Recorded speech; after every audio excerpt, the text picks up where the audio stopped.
Hello, everybody. Welcome back to the Who Cares Anyway podcast. We are live, and it is Friday night. I'm seeing a whole bunch of your lovely faces in the chat. Always happy to see how everyone's doing.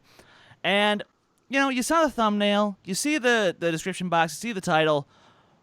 I asked a big favor of you guys this week, and that was for you all to send me a list of your personal rankings of the wonderful films from Walt Disney Animation Studios. You guys sent them to me, and I had a lot of them. We'll get more to it in the second half. So first off, I just want to say thank you once again. But, as always, I'm your host, Chris Dohmen. And, of course, with me on the panel tonight, I've got the usual Kees, Cornelisse.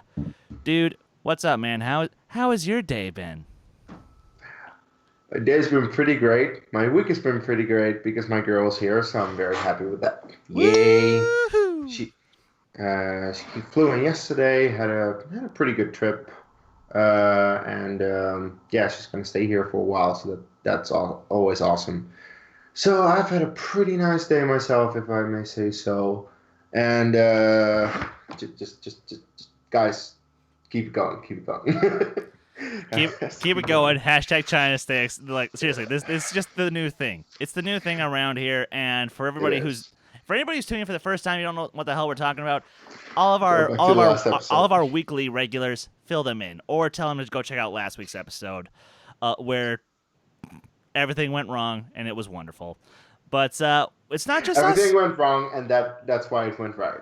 Yes, but it's not just us here tonight because in addition to asking everybody to send me their lists of the Disney films and whatnot, I actually reached out to a couple of extra people and said, hey, would you want to come fill in on a spot, since tonight is just Kees and I? And one of them was very kind enough to say yes. So please, ladies and gentlemen, please welcome a very dedicated Disney fan. He is and I'm sure to be an upcoming superstar in the Patreon Discord Movie Trivia Face-Off League, Chris Ingle. Chris, welcome to the show, man. How are you doing today, sir? I'm doing pretty darn good, Dohmen. I've been waiting for this since you asked me, and I definitely have some opinions on the subject. Now, I just want to make this perfectly clear. Unfortunately, I am outnumbered now. Now there's not just one ginger on the show. We've got two. Oh dear. And I'm in trouble. I'm in trouble. You racist fuck. Yes, indeed. But so, first things first, I want to get this out of the way. What could we have had a better Schmodown title match than today? Oh no! Wow. No spoilers, but just check it out. It's amazing. And then also check out our reaction to it. Or actually, you know what? Just check out our reaction. And then go to the actual Schmodown match itself. Give it a like and a comment, because they do deserve that, of course. But yeah, check out the reaction, because that was a reaction. Holy shit. And as I say, and Ingle, like you're newer to this whole entire community, but I'm assuming you've been aware of Paul Yama for some time, right? Yeah, I've been following him. I've been watching the fan leagues, and of course, watching his rookie season. And the guy is amazing. And if anything, this just adds validation to the rookie league, or to the fan leagues, in that you can make it, you can do it, and you can take down the greatest of all time, Mr. Dan Murrell. Spoilers. Well, no, he didn't spoil anything. He just said Ken. Okay. It doesn't mean that he did. Who knows? That's true. Did he? That's true. Didn't he? Who knows? Go watch the video and find out, guys. But yeah. So, and as I know I mentioned a couple times, I've come this close to taking one of those titles that Paul eventually did get. Kees and I almost took that Phantom We Team were belt. 1 point off. 1 point. For fuck's sakes. We did beat the Arkham Knights in that match, but then you have fucking Silver Shamrocks. Frustrating. See, it's just because they give themselves good luck because they have they had one of the best names in the entire community. I don't care where you're from. That's true. Anything that's a reference to Halloween 3 is a plus in my book. But no, so, and I'm seeing a whole bunch of you guys in the chat Oh, cool guy. See you're there. Thank you very much, sir. Yeah, King's a winner. Suck it. Suck it. Suck it. Suck it. You will never beat any version of dedicated art for as long as you are a team. Motherfuckers, you just won't do it. Whether it's me and Nico, whether it's me and Case. Hell, if it was Case and Nico, you guys would have been double screwed. So, just saying. And that's the thing. I'm on a hiatus as of right now. Yeah. And as we'll see, we got K-Wolf. We've got Jonathan Peck, James Spence. Oh, there's Mr. Controversy. Brian Nussbaum. And don't believe I missed anyone. But anyway, how's everyone doing tonight? I hope that y'all saw that I was posting, all the shit, posting the link to this show because I know a bunch of you who contributed to the list wanted to see where your films wound up. And guys, do me a favor if you could. Send this link out to some other places. Just make sure that other people are aware of this. Like, tag some of the people who did also contributed. Like, I know Nazario Montenegro, Caleb Boatman. I know they have decent social media presences. Just let them know. That way, they make sure to tune in. But that said, I think we've dilly-dallied enough, and let's start to dive into some movie news. Now, Case, do we want to save the big what the fuck thing for right now, or do we want to wait on that? Let's end on it. End on it? Okay. Yeah. Okay. Then let's actually start us off with something rather unfortunate that happened this week. Kyoto Animation, one of the biggest anime studios in all of Japan, unfortunately is now no longer for the moment because a disgruntled ex-employee decided to pretty much burn it down.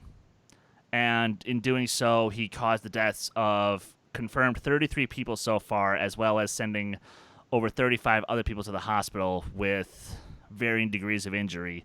Some of them are critical and might not make it out, or might not recover. What the fuck? What the fuck? Like, Ingle, we were speaking about this briefly beforehand, but what are some of your thoughts on the madness that happened? I've gone through this story, and the gentleman who started this tragedy here felt that the company had stolen his ideas from something he did, and instead of suing them or doing things like a normal person would do, he decides to burn the place down. Like that's some Fight Club type stuff right there. This is ridiculous. Yeah, and it's one of those things where you just don't understand. Yeah, exactly. Case. Okay, I don't get this. Like there has to be something completely psychologically wrong with you if you do that type of stuff. Like, guy needs to be locked up in a mental institution. Like, and studied.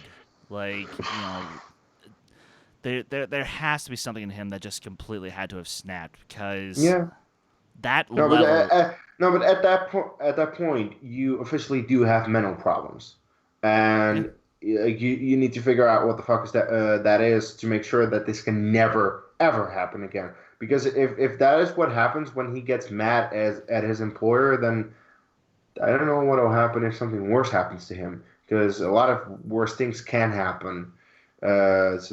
Jesus Christ. And the unfortunate thing is, like, I'm sure that once, because he himself got pretty badly burned in the incident, because he was presumably trying to take his own life, but he survived and currently is in the hospital with police. Actually, in my opinion, that is even better because you don't get the quick and easy death. You still have to live through your own mistake. Yeah. Yeah, I think that's justice. It is, and in a strange way, I really do hope that as a world, as humanity, like, we could actually learn something from this horrific tragedy of, like, what could have caused that to be his only option, and maybe figure out how to stop that for future generations. Yeah, I think this is a case where a guy probably is working at a place. He's probably a low-level kind of guy, and he's got a lot of great ideas. Maybe he was a really talented guy and felt like his company was taking advantage of him. Now, I'm not condoning his actions, but if that's the case, I could understand the spirit behind it and being pissed off.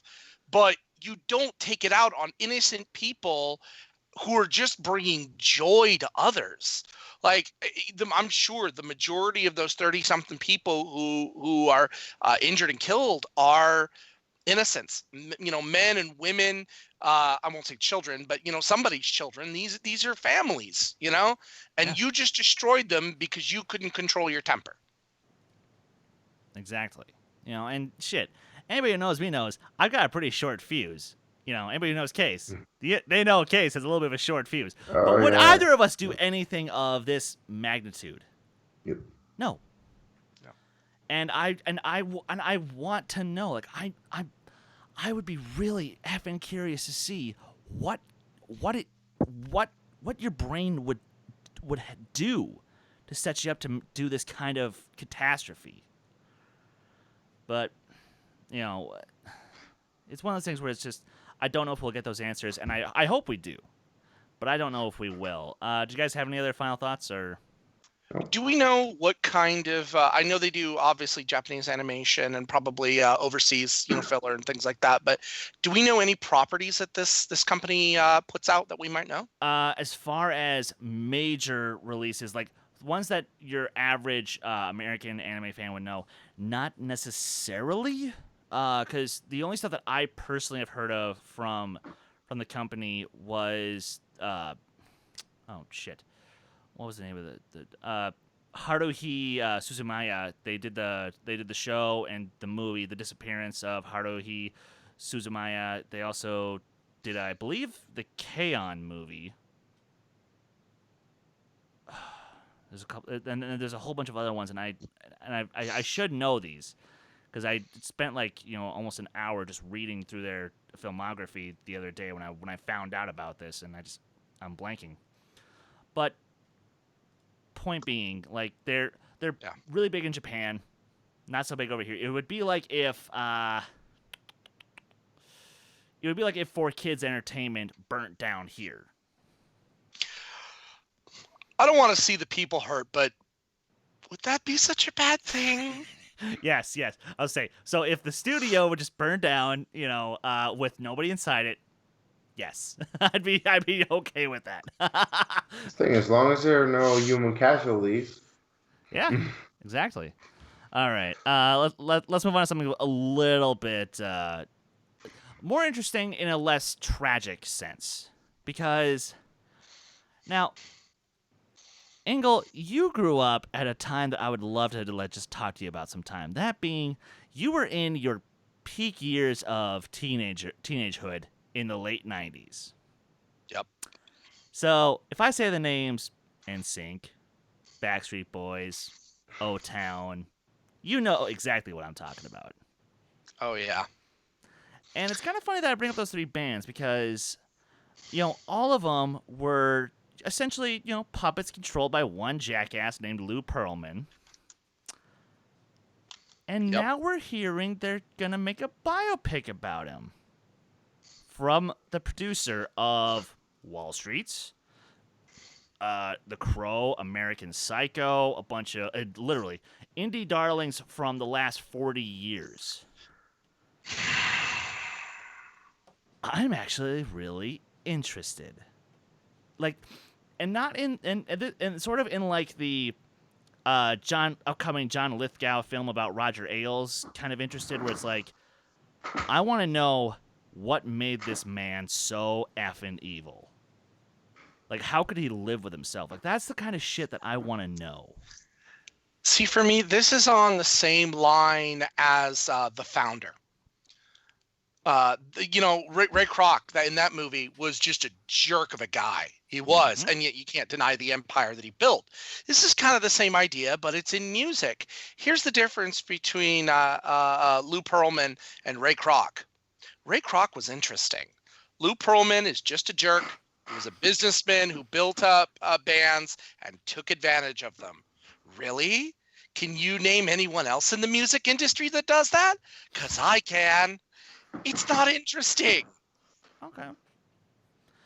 And that's actually pretty fair. And I guess like for me, it's just particularly interesting because that was during the formative years of my beginning of understanding, pop culture and music and whatnot. So as I was discovering that, I'm like, oh, that's interesting. And maybe it's just a generational thing, because yes, as we all know, Ingle, you are so old as fuck. not really, no. He's not quite broke out. That's what the old age app tells me.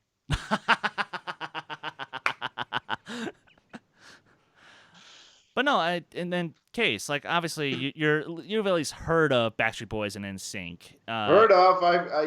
I listen to their songs regularly, mostly on like parties where you get drunk. Well, of course. Yeah, like the thing is, this was my childhood in a sense, like listening to those type of songs because I remember how huge they were. I just honestly don't know much about all the behind the scenes stuff, so I would be extremely interested to see what happened with that because I have no idea. But there has to be some kind of story, especially because South Park already did an episode on it as well. With the Finger Bang episode, way back when. Oh yeah, back when they were making fun of the Jonas Brothers. You're right. That was later. No, the Finger Bang is in season 3 or 4 or something. But it's a very good episode. You're right. And it's really funny. And they're essentially also making fun of the boy band fad like you had back then. Yeah. So yeah, I'm looking forward to this. Fair enough. Hitting on. Well, speaking of things that I'm actually looking forward to, Kees, you love Thor Ragnarok. Yeah, I do. I also know that when I pitched you the idea of Taika Waititi potentially doing an Akira adaptation, I know that you shot it down. Fair enough. Yeah, I'm just not the biggest fan of that stuff. That's fine. Well, we can put that aside for right now. At least for right now, because Taika is officially confirmed now to do the 4th Thor movie. Yeah, try saying that fast 5 times. 4th Thor. Ugh. Yay. Yeah. Yeah. This makes all the sense in the world. Means more Korg. Yes. We need more Korg. Well, I still do want kind of a crossover with the Guardians because the teasing of that at the end of Endgame, I was like, I need this in my life right now.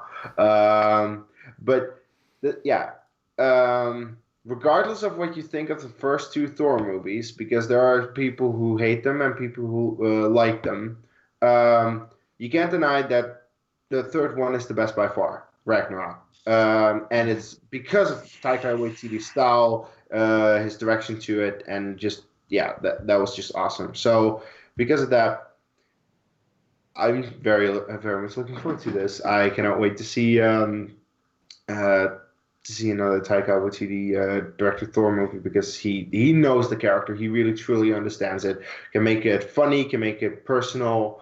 So yeah, I'm looking forward to it, of course. All right. Ingle. All I can say on that is when the mouse comes a knocking, you accept and you open that door. If they came to me and said, "Hey Chris, we want you to direct Thor 4," I'm like, I don't know nothing about this, but all right, give me a check. I don't care. You do it. When the mouse calls, you do it. And, I know Akira's a little bit of a passion project for him and he's wanted to do it, and I totally get that. But the reality is that the MCU right now is still a hot hand. And it's still something that if you get to be a part of it, you do. And I know for a fact that they're working on Guardians 3 that's coming up, in the next couple of years. Yeah. Yeah, it's going to be coming up. So Thor 4 more than likely is going to be after that. You can continue that story with them, finish it off, get Beta Ray Bill in there like they say they're going to do. Thor goes off on his own, and then you've got Thor 4, and maybe it's Thor traveling with Korg, and, we get more of that buddy cop kind of Rush Hour feel of it. I love that. Let's go have some fun. Where are you going to bring us next? And if anybody deserves to continue to be at the helm of that, it's Taika. So I applaud Taika for listening to the mouse and accepting that it probably insanely large paycheck. Yeah, somewhere James Spence just got triggered by the mention of Rush Hour. But that's how it feels to me. Like Ragnarok felt a little bit like a Rush Hour movie to me. Kind It of. had its action moments, but then your characters were much more comedic with each other. This kind of odd couple kind of dynamic between Hulk and Thor, and in this case too, you had Valkyrie and Thor. But there was always this odd dynamic going on at the same time, and he knew how to play with it. And then he does something that oftentimes MCU directors mess up on, and he gives us a good villain. Totally. Absolutely. All right. One of the best villains of the MCU. Mm-hmm. Bar none. Easily. No, Brian Nussbaum, I see you're in the chat. You said for Thor 4. Again, just saying that 5 times fast.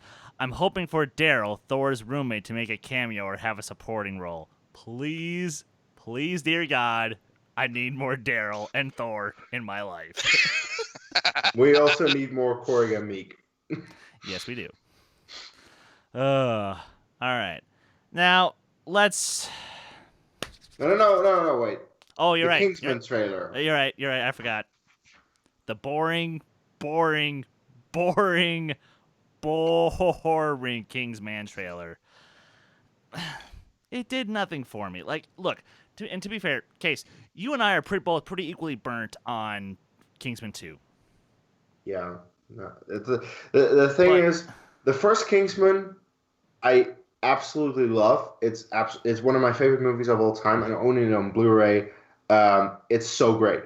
The second one tried to kind of replicate some of the greatest moments from the first movie, but also killing off the characters that you love from the first movie. So it's like a big fuck you in the face, and it's just a terrible fucking movie, period.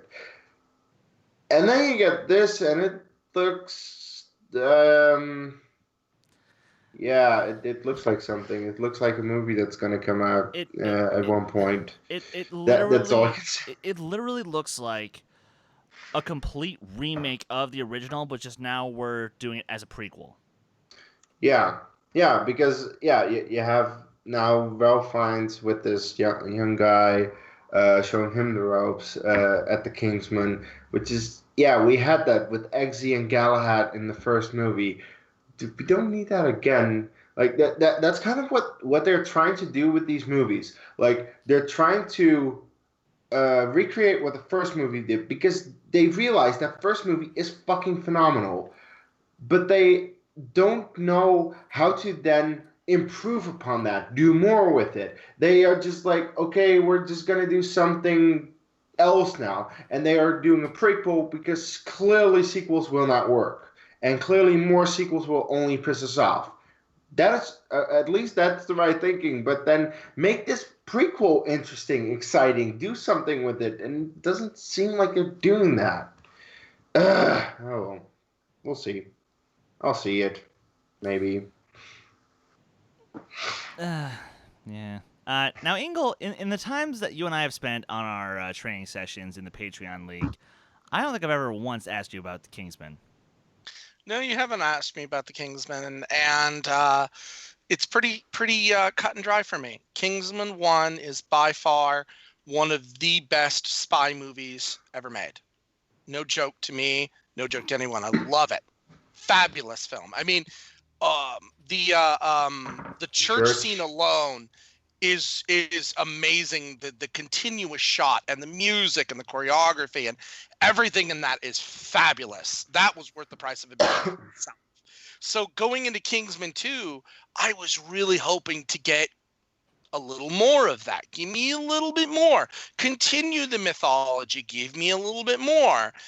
And instead they tear it down and then introduce this other organization in America. I don't care. I did not care. And then they give us a villain that I don't really like. And then a really odd and unnecessary cameo by Elton John. Don't know why you're there, Elton, man. You're making millions and millions of dollars on your Farewell tour. Why'd you agree to do that one? Probably the best part of the movie, though.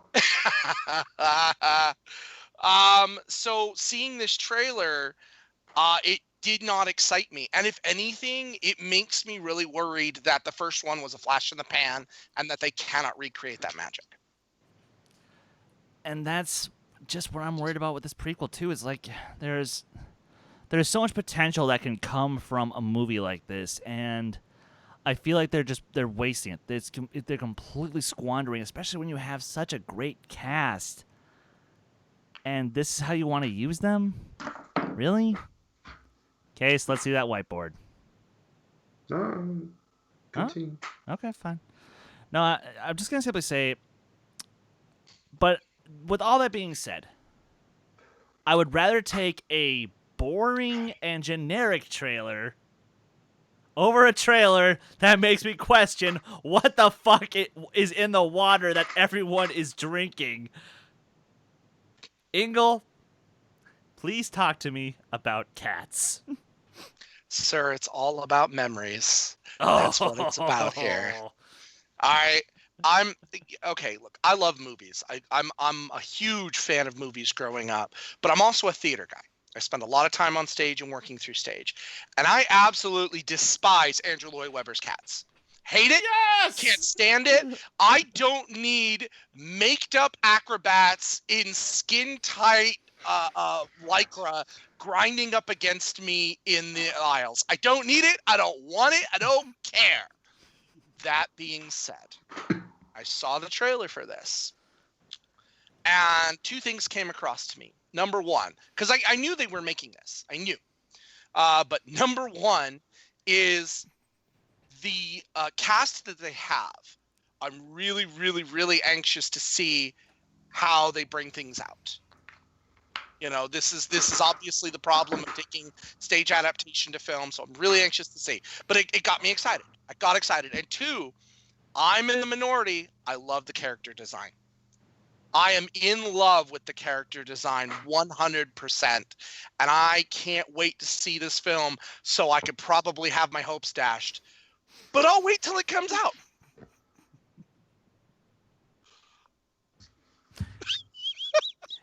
Case, how much do you wish that... Yeah, I was about to say, how much do you wish you and I had done a reaction video to this thing? Oh, jeez. Oh, gosh. Here's the thing. I hadn't seen the trailer, and today I was actually listening to the radio, and news came on. And on the Dutch radio station, at one point during that news, they said that a trailer had come out that had everyone talking, and so big that it actually made our news on the radio, and that's quite a big thing. That if a trailer can do that, and I was like, why? And then they say it's for the Cats movie. I'm like, oh my god, I gotta see this. I don't want to, but I gotta see this. And of course, you put it on the list, so I have to see it. So I before the show watched it, I was like, just the moment that you see a person, because at first it's like shadows, and you're like, are those cats or are those people? I wasn't entirely sure. But then you see a person come on screen, and it's like, oh, it's a person, and oh no, you're not doing this. No, absolutely fucking not. You're not fucking doing this. This looks like absolute cat shit. This looks fucking garbage. This is the worst fucking thing you can possibly do. Either CG the cats, make them look live action like The Lion King, or do actual people with like a cat costume, but don't dress them up, making us believe that they're cat. It is so fucking retarded. I cannot even. This looks so fucking terrible. This is a movie that I have no issue admitting on camera live that I'm going to torrent this. I'm going to not buy this. I'm going to illegally download this because this movie will not be worth my money. And then watch it on my couch while getting pissed drunk while watching it and just laughing at how fucking terrible it is. Because at least I hope it has some entertainment value in how bad it is. Because this is going to be the worst movie of the year, period. And if there is another worst movie, then we are so screwed. Yeah. No. Maybe even Now- one of the worst movies of all time. Ooh, And that's considering especially the people involved, because this has Academy Award winner Tom Hooper directing it. I suppose, like in terms of ratio of talent to quality of film, Yeah.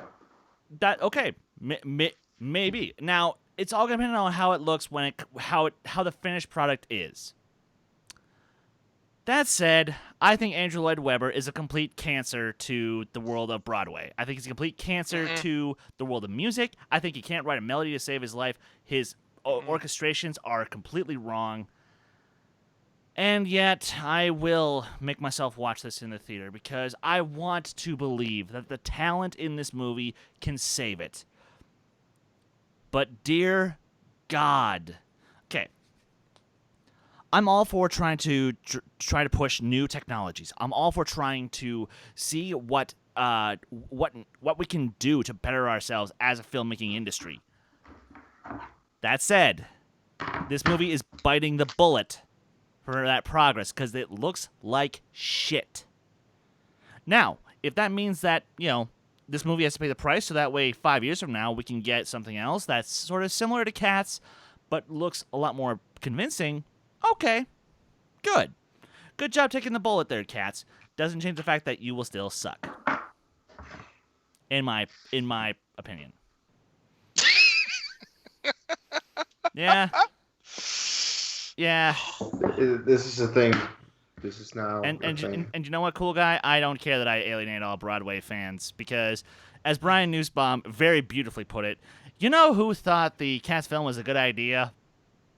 The hashtag China Sticks Corporation. I guess they were high on China Sticks when they pitched this to the studio. They must have been. It's the only explanation. It's the only way. Oh, James, don't you dare. Oh, God. Starlight Express is just abysmal. Screw you, sir. The best thing that came out of Starlight Express is Was Peter the singing Family it. Guy Family bit. Guy. Yes. Starlight Express. Okay. Now, Ingle, would you like to make a rebuttal before we hit the break? Absolutely. You're worried about this being the worst movie of the year. I do remind you that the Dora the Explorer movie is coming. I have more faith in that movie because the trailers promise a dumb, simple film. God, no. You know what? Okay. You know what the defense is for that movie? It's a kids movie.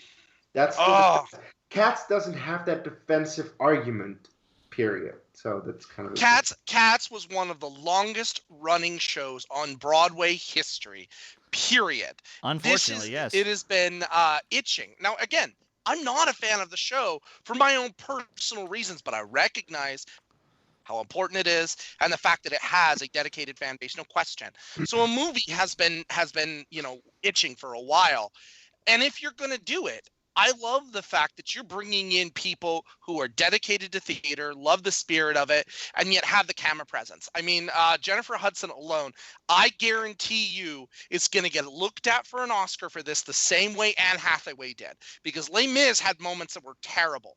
And then had moments that were great. And that is what's going to happen to Jennifer Hudson, is that she's going to get looked at. You heard her in the trailer. She can belt out memories just with the best of them.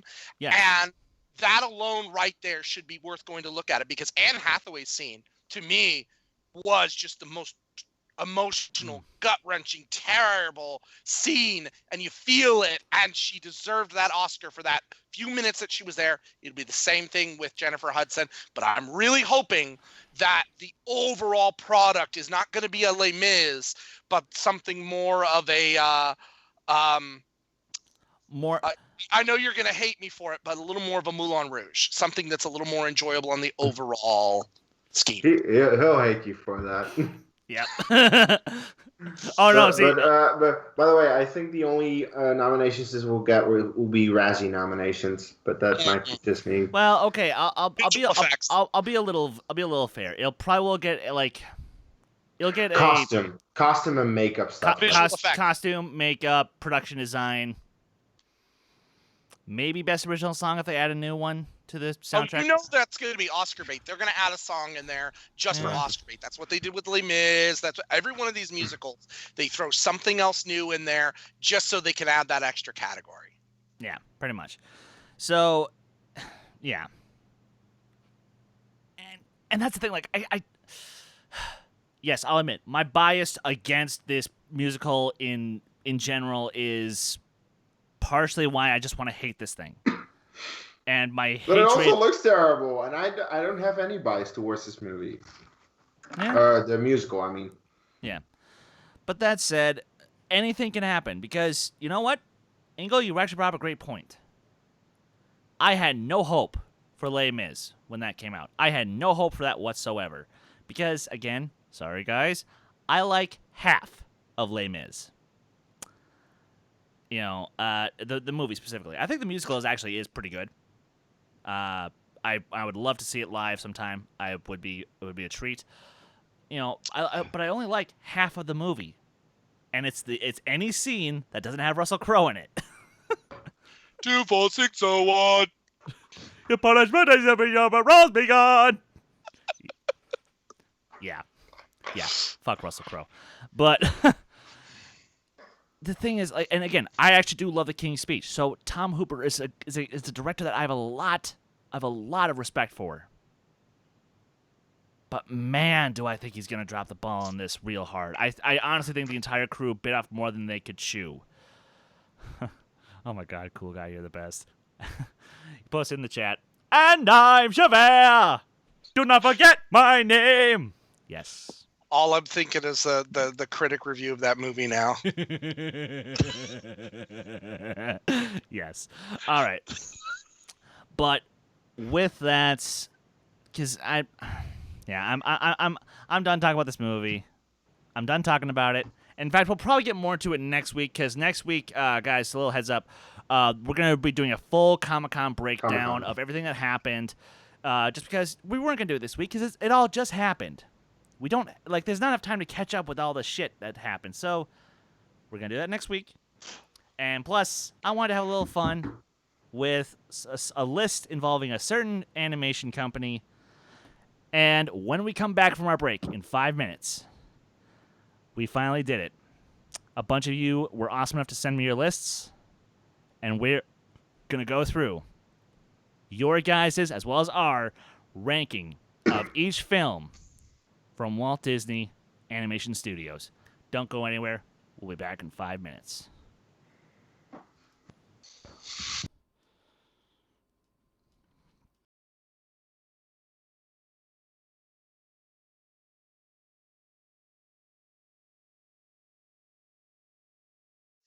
Came on the same week that people were bitching about the U.S. women's soccer team celebrating too much after they pretty much shut out a team this week with 11-0.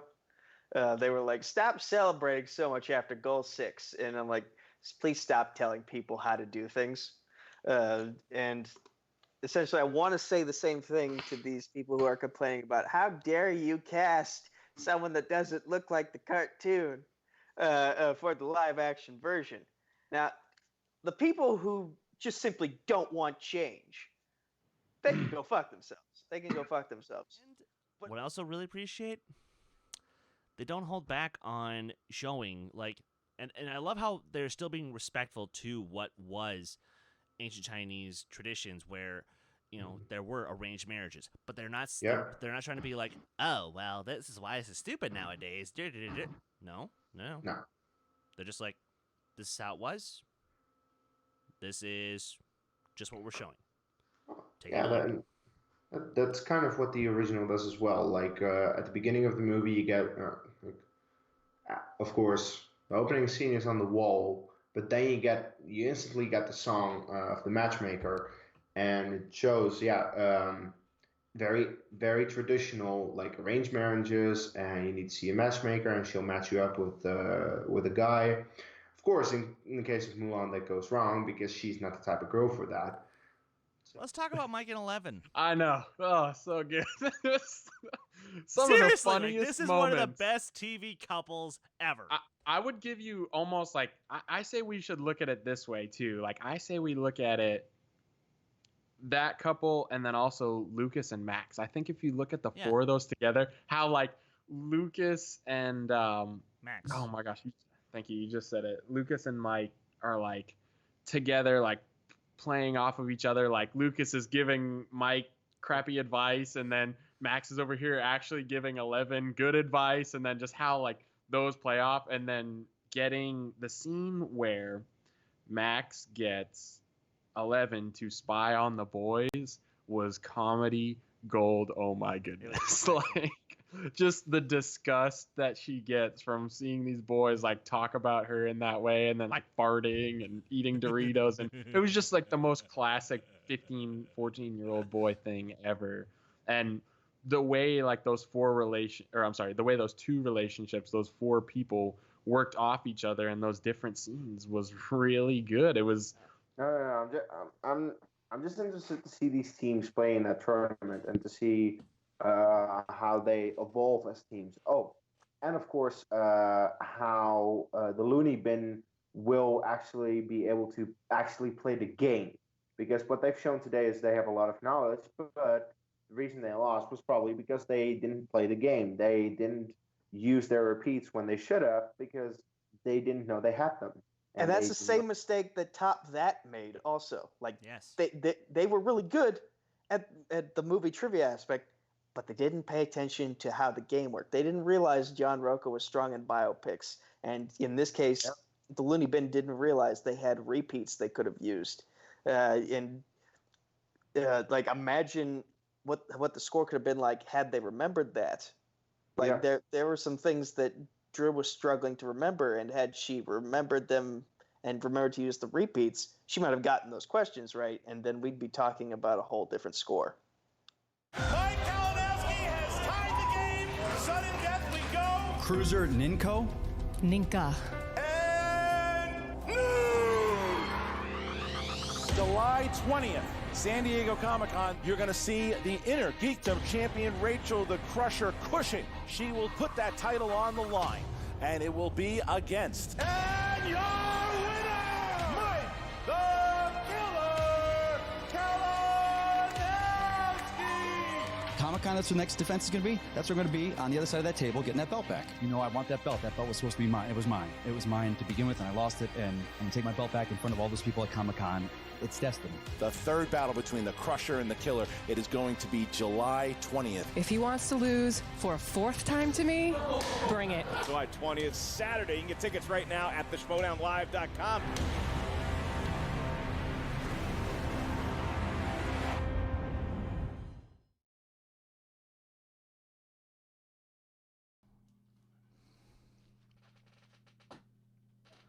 And welcome back to the second half of the Who Cares Anyway podcast. You know, I'm not going to lie, I feel really bad for the audio listeners because they never have to deal with a 5-minute break, whereas you lovely folks who have been sticking with us every single week, tuning in, which we appreciate it, you know. But yeah, sometimes we got to take pee breaks, so I set the breaks to be 5 minutes long. Deal with it. But there are two things you can do about it: nothing and deal with it. damn it. Oh, God, Jay Washington is just the best. I love it. I love that man. Now, it was brought to my attention that, the Emmy nominations happened this week. You want to know how much I care about that? Well, he cared as much to not put it on the news, so that shows, you know. Yeah. Sorry, guys. I don't watch TV. I watch maybe 2 or 3 shows a year. Also, Game of Thrones got way too many nominations that it definitely didn't deserve. And I know it's the legacy thing for the entire show, but season 8 was terrible and didn't deserve those nominations. No. Take a shot, ladies and gentlemen. Kees said how much he hates Game of Thrones. Season 8. I love the rest of the show. You know I love fucking with you in that regard, man. All right. But, guys, we're going to get our minds off of adult shit that's, tearing the world apart. We're going to get our minds off of the latest stupid thing that Trump fans are doing. We're getting our minds off of Storming whatever. Area 51. Yeah, exactly. We're just gonna forget about all that, and we're gonna go relive our inner childhoods. We're gonna go hop on a magic carpet ride. We're gonna go visit the beautiful Cathedral of Notre Dame. We're gonna go see the just awesome streets of New Pride Orleans. Rock. Pride What? Rock. Yeah, we're gonna go hang out in Pride Rock with a bunch of lions that are gonna eat us, and it's gonna be awesome. But guys, yeah. So earlier this week, I asked a whole bunch of you guys to send me your personal rankings of each of the animated films from the Walt Disney Animation Studios company, Mr. Ingle included, who, thank you, sir, for literally sending me a ranking of every single film. Oh. I greatly appreciate it. You're welcome. Because then at least I wasn't the only one.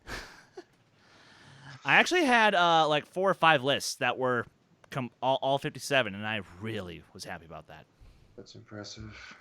Very impressive.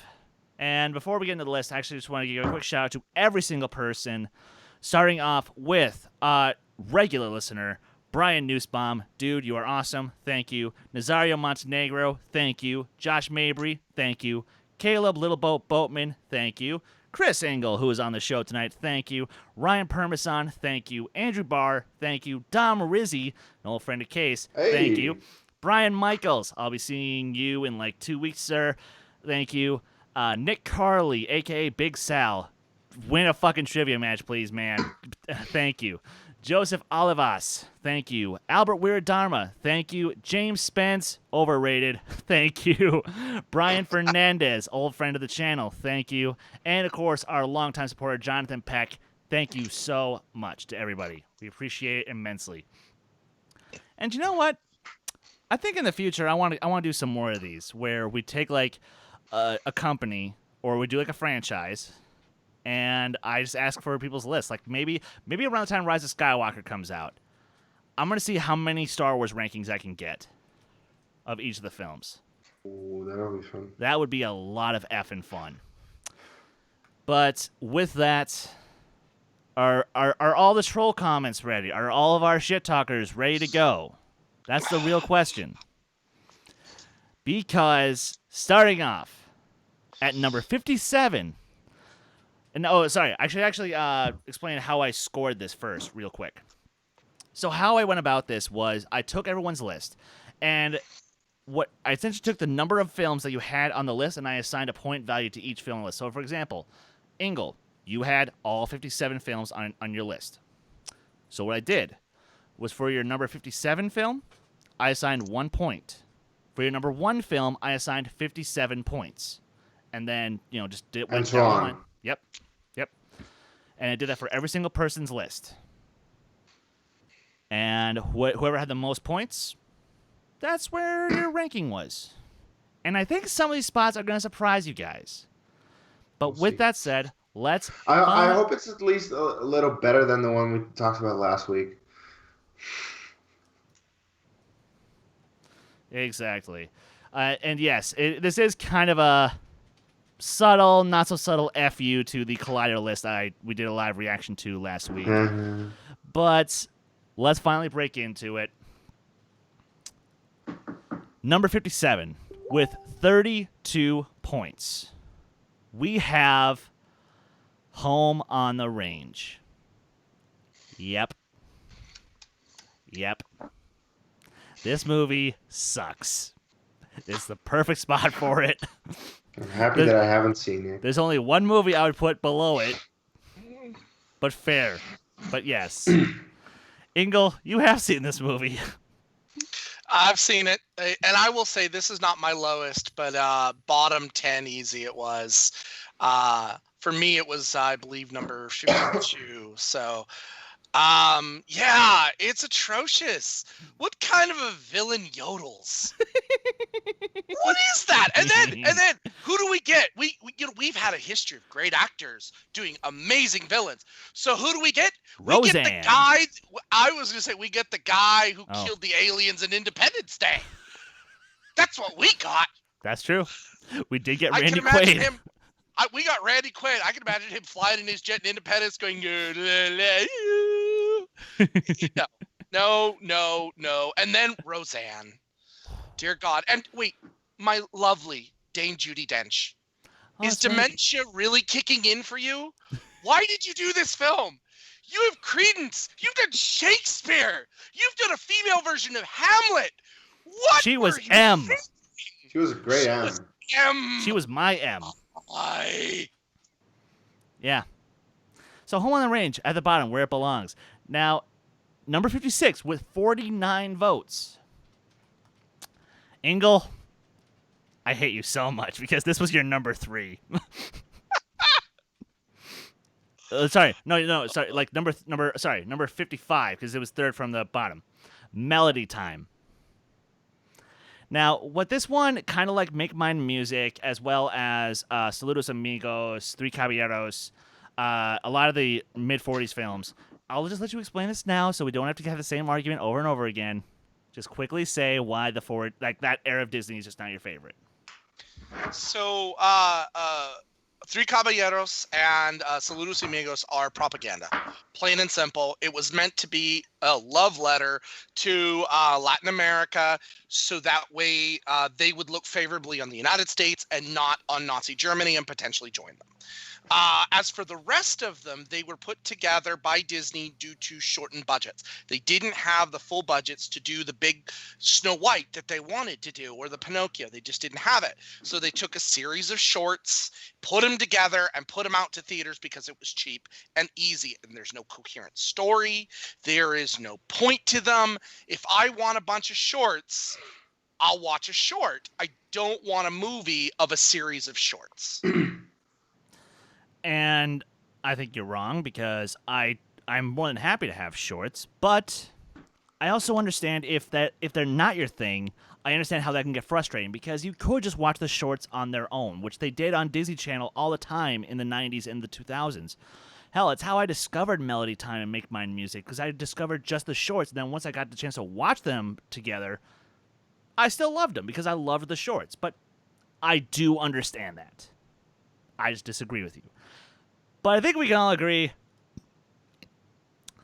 And speaking of Saludos Amigos, at number 54, and this is the last film to have less points than the spot on the list it's at. How funny. Saludos Amigos. But can you at least give me this? The introduction of Jose the Parrot is awesome. Jose Carioca is a pretty cool guy. I'll say that. But I've studied this era pretty significantly. It's kind of a little pedantic and a little stereotypical. It's not complete, and I just can't quite sit with it. And then when you pair it with its sequel, it just it doesn't do anything justice. It doesn't help. Fair enough.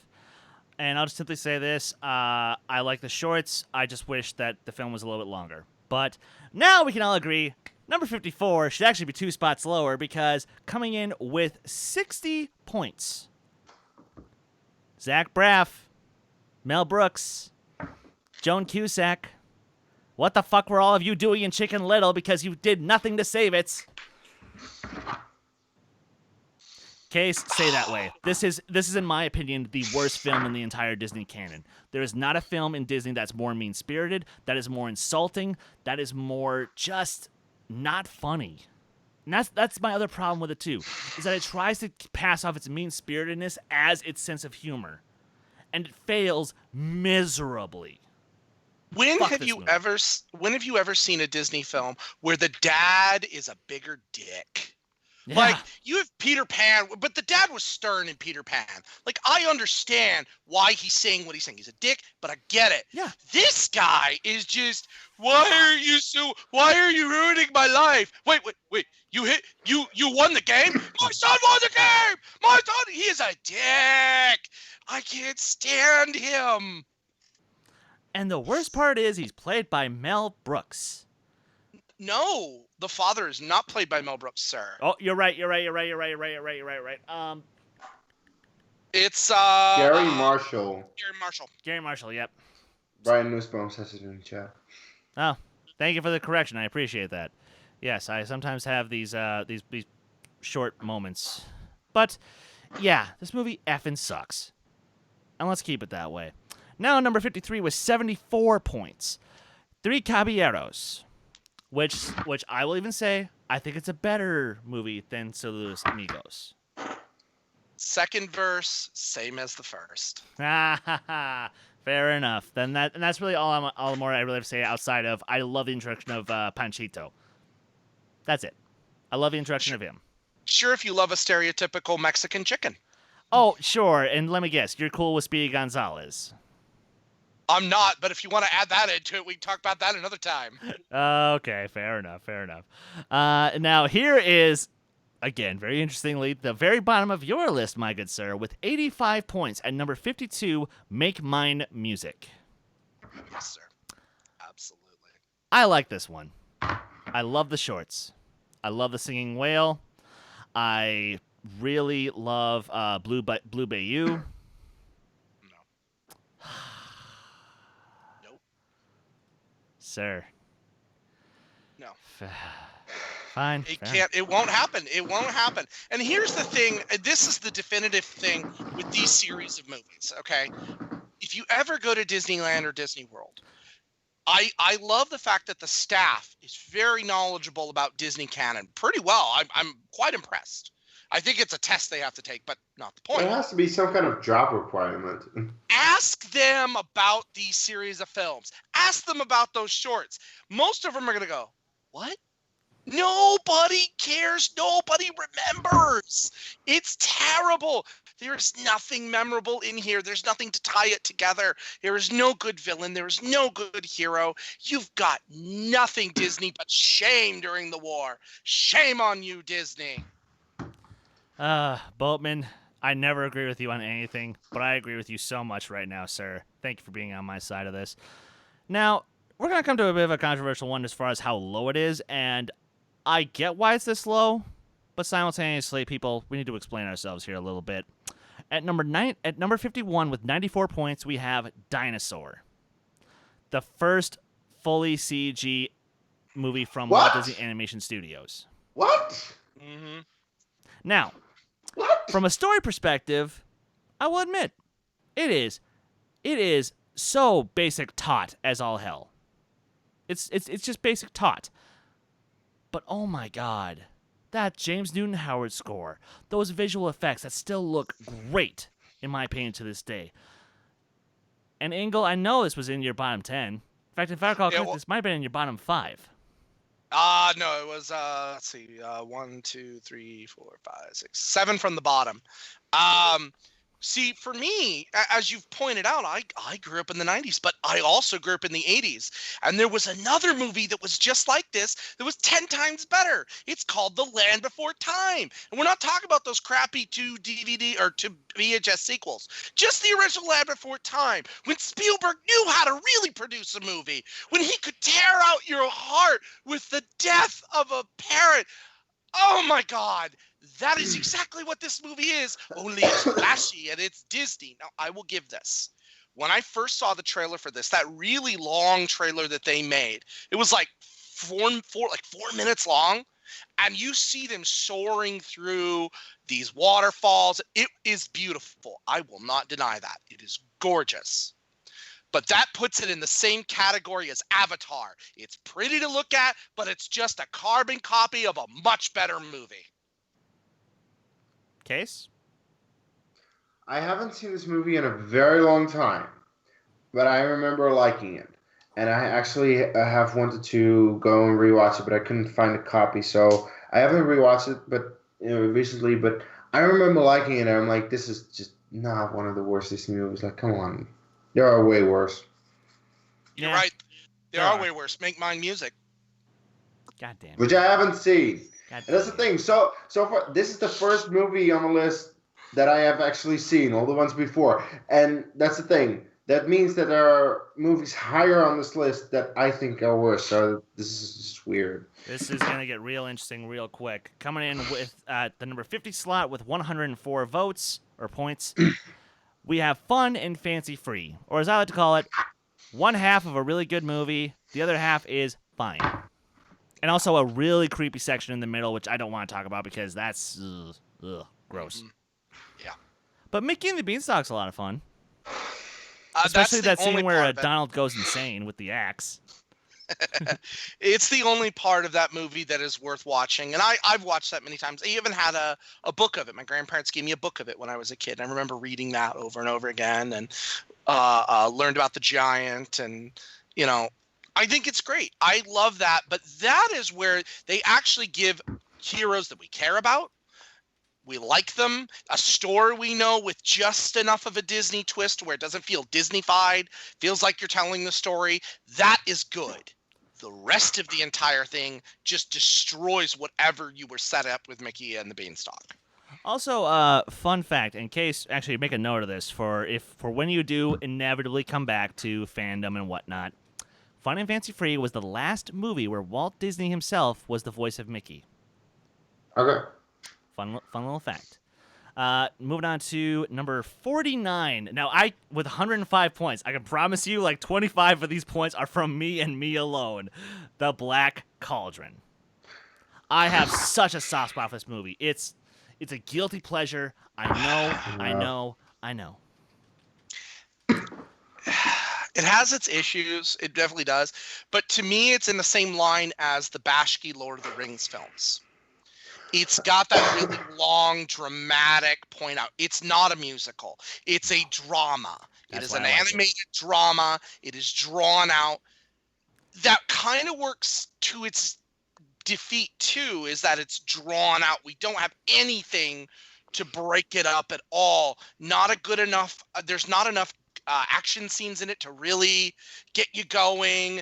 The ending, though, again, a little bit of a heartstring ending if you've never seen it. It is. Literally, it was the first suicide I ever saw in film. Yeah, and you know, great. But to me, it would be if like Jar Jar sacrificed himself to defeat the Emperor.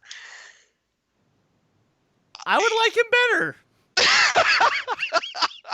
I would like him better. Emperor, you can't be in charge. Misa gotta stop you. Only it's Gurgi.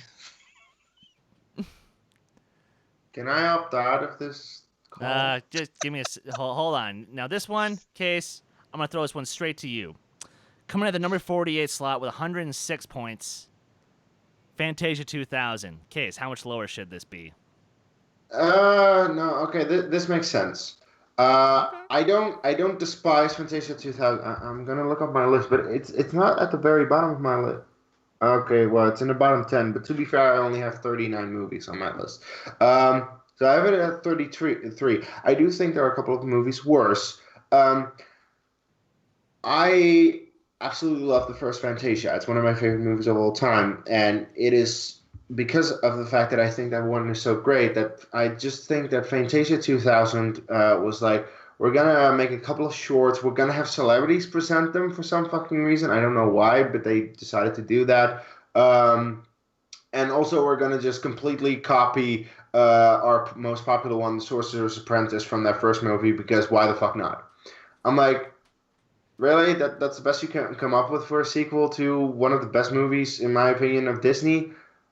Okay, I guess. A couple of shorts are good, a couple of shorts aren't. But yeah, like the celebrity cameos and the fact that they just copy the Sorcerer's Apprentice is like weird. Yeah. I kind of like that they brought in the Sorcerer's Apprentice. It's great. It's a great short. It brings it back. I like that.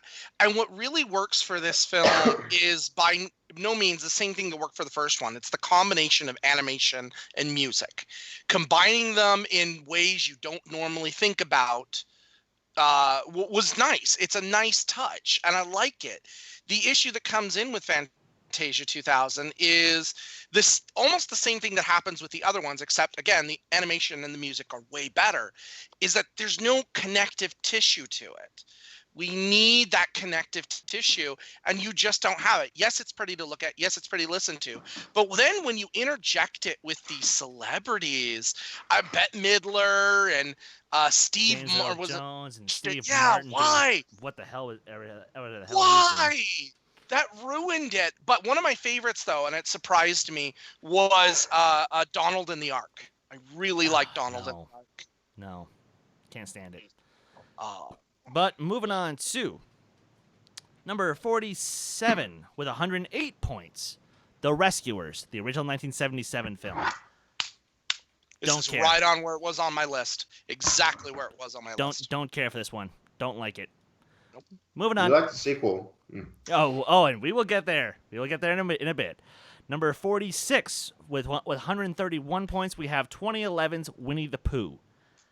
I'd have it a little lower personally, but I had it a little higher, but it's Winnie the Pooh. It's harmless. It is what it is. The characters do fine. The voice actors they get are fine. It's fine. It's not something I'm going to go back and watch again, but it's harmless. Yeah. At number 45 with 139 points, The Adventures of Ichabod and Mr. Toad.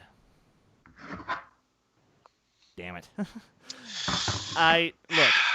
This is a fine spot for it because I think parts of the Wind in the Willows adaptation work, and I think parts of the Legend of Sleepy Hollow section work. Mm-hmm. But Ichabod Crane is a terrible protagonist. Don't you dare try to tell me otherwise. Nope, I'm not going to. What really works for this, though, are your narrators. Yes. Your narrators work really well. Basil Rathbone and Bing Crosby were perfect. Yeah, I had, when I was a kid, my dad had a vinyl of the Ichabod Crane segment. And he had speakers set up in my room, and he'd put it on. And, yeah, it was a little creepy, but that's just the way we hang. And I absolutely love that story. And Bing Crosby doing that, I still will hear that voice in my head when I watch Burton's Sleepy Hollow. The back of my head, I'm hearing Bing Crosby. Nice. And moving on to number 44 with 143 votes. Oh, I can't wait to see Case's reaction to this. The Aristocats. I know why, but fuck Come you, fuck you, people who voted this so low. This movie this is a fun movie. This is a good movie. It is not great by any means. It is fun. The Duchess is a whore. She truly is. But okay. To be fair, I have I used to watch this movie a lot when I was a kid, and we actually named the thing is we named our cats after cats in Disney movies. We named the orange one we had O'Malley, and we named the black one that we had Oliver from Oliver and Company. I don't remember that movie, by the way, but I do remember the Aristocats, and actually rewatched it a few months ago. I still liked it. It is not as good as I remember because, of course, as a kid, you'd like it a lot more. And I think, it definitely has some issues, but I still liked it, at least for the songs, because so for me, it's more nostalgic that I have it higher on my list. But I'm like, really? That's fair. That's 100% fair. I feel like it's never gonna be in my it's never gonna be even mid tier for me personally. But even I have to admit, I still always find myself humming "Everybody Wants to Be a Cat" from time to time because it's such a fun track, and I'm a sucker for that kind of jazz. For me, I like just O'Malley the Alley Cat, the song. Man, I can't stand this villain. Oh yeah, Edgar's. You know what? I hear stories in my newspaper about people who try to kill dogs and cats and get freaking arrested. And this guy's trying to win, let's face it, this is Frank's at the time. So, not even modest fortune. The house is probably all you're getting. It is so terrible. And you know what? To be honest, I don't care about these cats. I could go get more cats. It's Paris. You're telling me there aren't more cats hanging out around? That movie is so bad, so atrocious, and it's really a shame that everybody wants to be a cat sticks in your head, because my wife is a huge fan of this movie, and we argued about this for hours, and she point blank told it to me that a lady doesn't start fights, but she sure as hell's gonna finish it, and she walked out the room, and I'm like, all right. Okay. Okay. Let's move on to a movie that I really hate. Number 43 with 148 points, Brother Bear. Fuck this movie. I don't care. Fuck anyone who likes this. Yeah, just fuck you. This was Phil, or this was who did the score again? It was Phil Collins. Is it Phil Collins? It was Okay. Phil Collins, yeah. So Phil is trying to redo the magic he did with Tarzan. Tarzan has, and we'll get Magic. to Tarzan. Amazing score. I love No, Tarzan. my Oh, God. Tarzan is great. We'll get there. We'll get there. Tarzan is great. But It's- this is just irritating and aggravating, and I don't care about Coda and King and I, and I kind of feel like it's insulting to the Inuit culture. Case? I haven't seen this in forever, with reason. I don't really care to rewatch it because I feel if I rewatch it, I wouldn't like it. So I'm like, you know what? This is just that one movie that I remember not really liking that much, and let's just keep it that way. Let's just not rewatch this. Yeah. All right. Coming in at number 42 with 150 points is Bolt.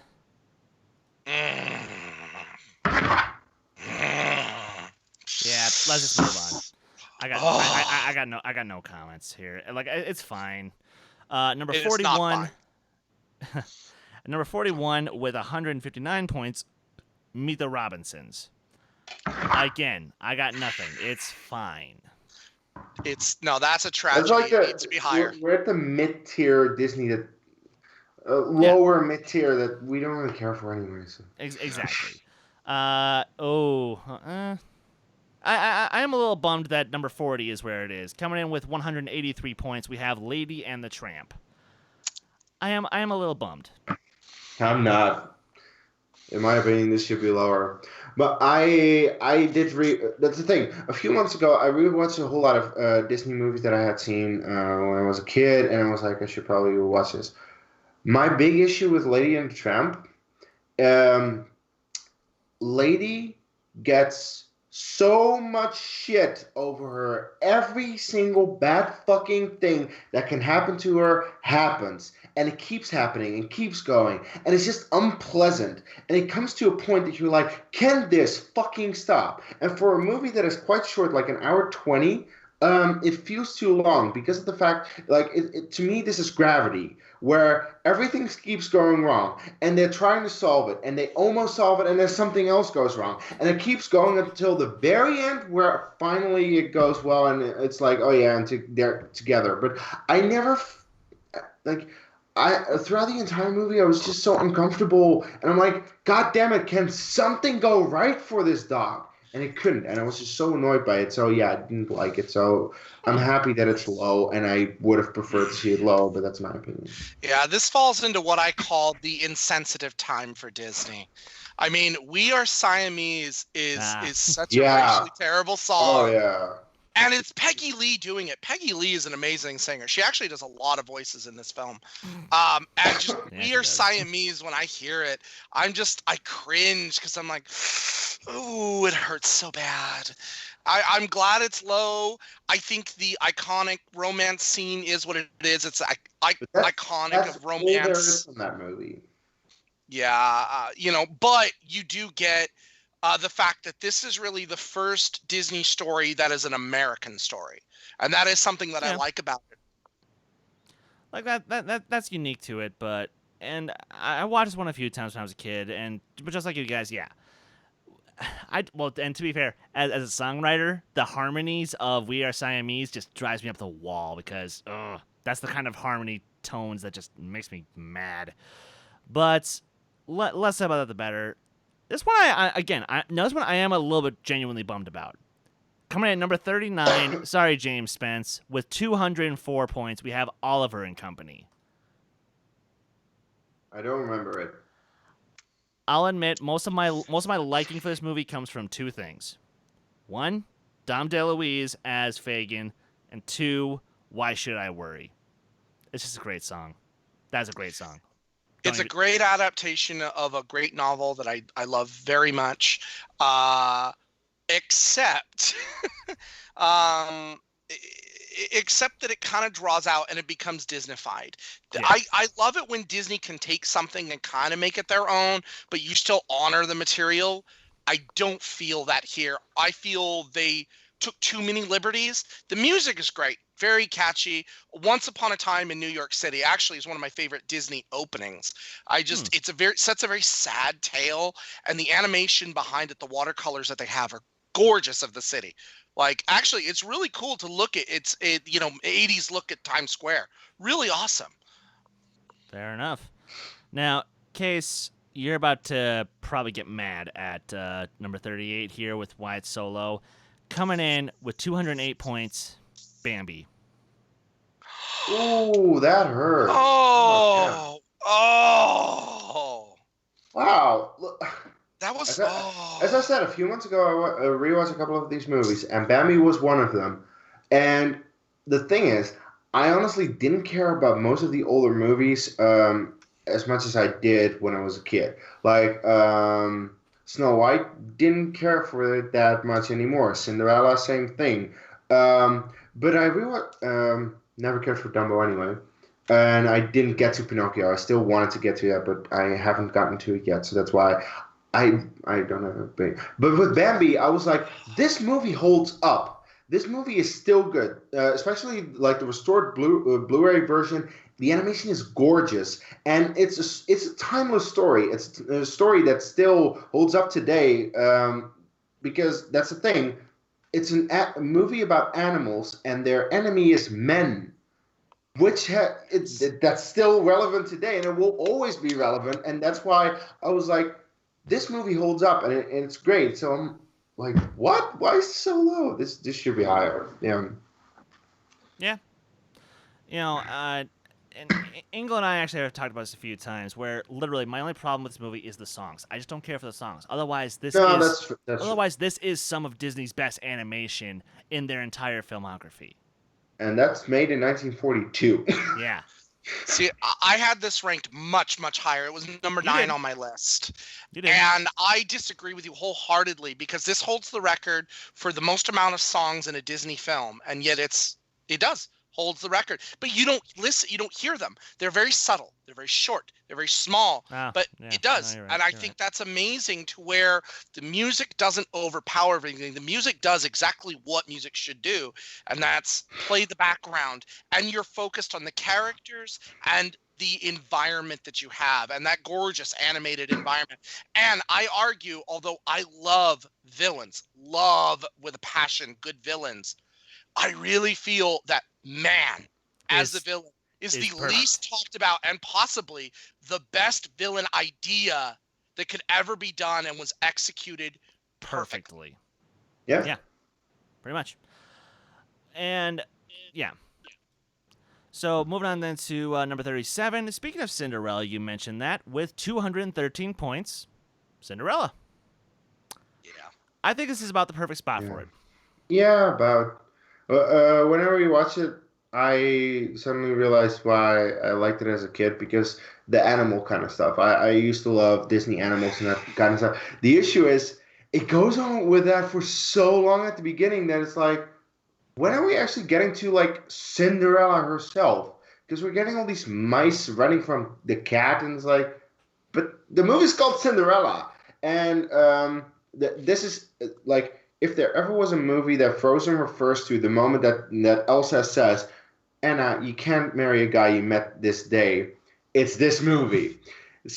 Yeah, she meets him in a day. She hardly knows him, but yeah, she falls in love, and that's it. So yeah, the movie is definitely flawed. It is. I think it's a decent Disney princess movie with good animation at least, and like a couple of good ideas. And Lady Tremaine is fucking terrifying. Yeah, that's about it. So this is a good spot. Yeah, the Sing Sweet Nightingale when she's scrubbing the floor with the bubbles, I really love that. The color transitions that they have. Wait. We were talking about this last night, motherfucker, and you said you hated that part. No, I don't mind the animation in that. The animation is beautiful. Now, I don't like Cinderella herself. I do not like Cinderella. Because she doesn't get herself out of her situation. She does nothing. Does nothing. All right, we're going to move on. I don't want to bore the audience. They just came for the list. Now, this is where we're going to be split quite a bit here. No offense, Ingle. Sorry. This is where we're going to be split here. Because coming in at number 36 with 215 points, Pocahontas. Lower. Lower. Higher. Lower. Thank you. Okay. Lower. It's, again, when I talk about Disney being insensitive, this is another reason. But to be fair, Kees is European, doesn't necessarily have a full, it's not. Yeah, I'm European. Our history is not taught in their schools. It doesn't need to be. Oh, no, it is. It is. Believe me, it is. We get way too much American history for my taste, but we still get it. So believe me, I do know some about your history. Well, then my apologies on our behalf. No, look. Pocahontas is, once again, a childhood movie that I used to watch as a kid without knowing anything about the entire story. Now, I get that there's probably something in the story that is insensitive, and I honestly don't give two shits. I think that the movie presented as is, without any of the backstory that I don't give two shits about, which I've went on tangents on the show before, how sometimes I judge a movie by the movie and not by any of the historical bullshit importance that I don't care about, because that's just how I am. I think it's a good movie. I think Pocahontas is a good Disney princess. Look a little different than the ones. Also, look, this movie still spawned the biggest and the highest grossing movie of all time as of right now. So gotta give credit for that, I guess. Because Avatar completely rips off this movie. And they both ripped off Dance with Wolves and yada yada yada yada yada. Yeah. It was all a vicious cycle. Also, what I do absolutely love about the movie, the songs are great. Some of the best villain songs as well. And the animation, the colors, because, hey, Colors of the Wind, the animation is gorgeous. So at least you got to give it credit for that. I begrudgingly do. And look, just because I think Savages is overrated, I get why a lot of people love it. I really do. I get it. And Colors of the Wind. Fair enough. All right. Moving on to number 35 with 220 points. The Sword and the Stone. Okay. This is a guilty pleasure of mine. Lower.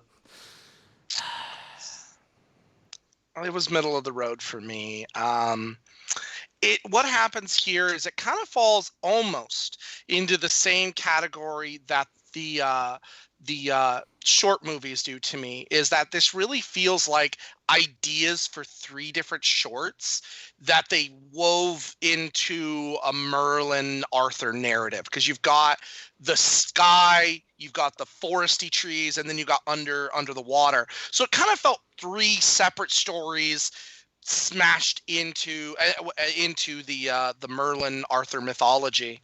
It was essentially just like it was like going to school. It was like, but you have the coolest teacher in the world. Yeah, and Mad Madam Mim by far is the most underrated, not talked about female villain. She's not even really a villain, but I love her to death. She's a blast to watch. Fun. I kind of wish I could see more of her elsewhere in other ways, because she's entertaining as hell. That's fair.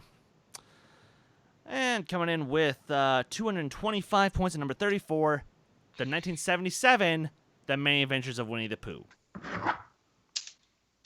It's fine. That's fair. Or I might have seen it, but I don't remember it. That's fine. What is really great, I had this much higher on my list, but I think what is great about this is it broke the fourth wall so regularly by having your characters interacting with your narrator, and it really felt like you were a part of the story. And I really like what it does with that. And again, it's Winnie the Pooh. It does no harm. It is what it is. But it's just Winnie boring the Pooh. For me. That's always been my thing about Pooh. Sorry, guys. I've just never been a big Winnie the Pooh fan because I just find it boring. Nothing happens, in my opinion. Moving on to number 33. Again, I begrudge this, but I think it's a fair spot. With 228 points, The Fox and the Hound. Or I don't remember. I think it's a fair spot. I had that much lower. Then I'm curious. I'm trying to remember where you had this next one at number 32 with 231 points. Treasure Planet. Treasure Planet is down there for me. I had it at 44. Oh, that's right. Because you weren't a fan of the design of the ships and whatnot. Yeah, the design just doesn't work. I get what you tried to do, and the animation works. It's beautiful. It's very fluid. And for story, again, this is an example of Disney taking a story and then really making it its own, but still respecting your source material. Now, I like that. And Long John Silver is to a T exactly like he is in the books. I'm really okay with it. It just is clunky. Yeah. Which is what I can say about number 31 with 233 points, Sleeping Beauty. I adore the second half of this movie.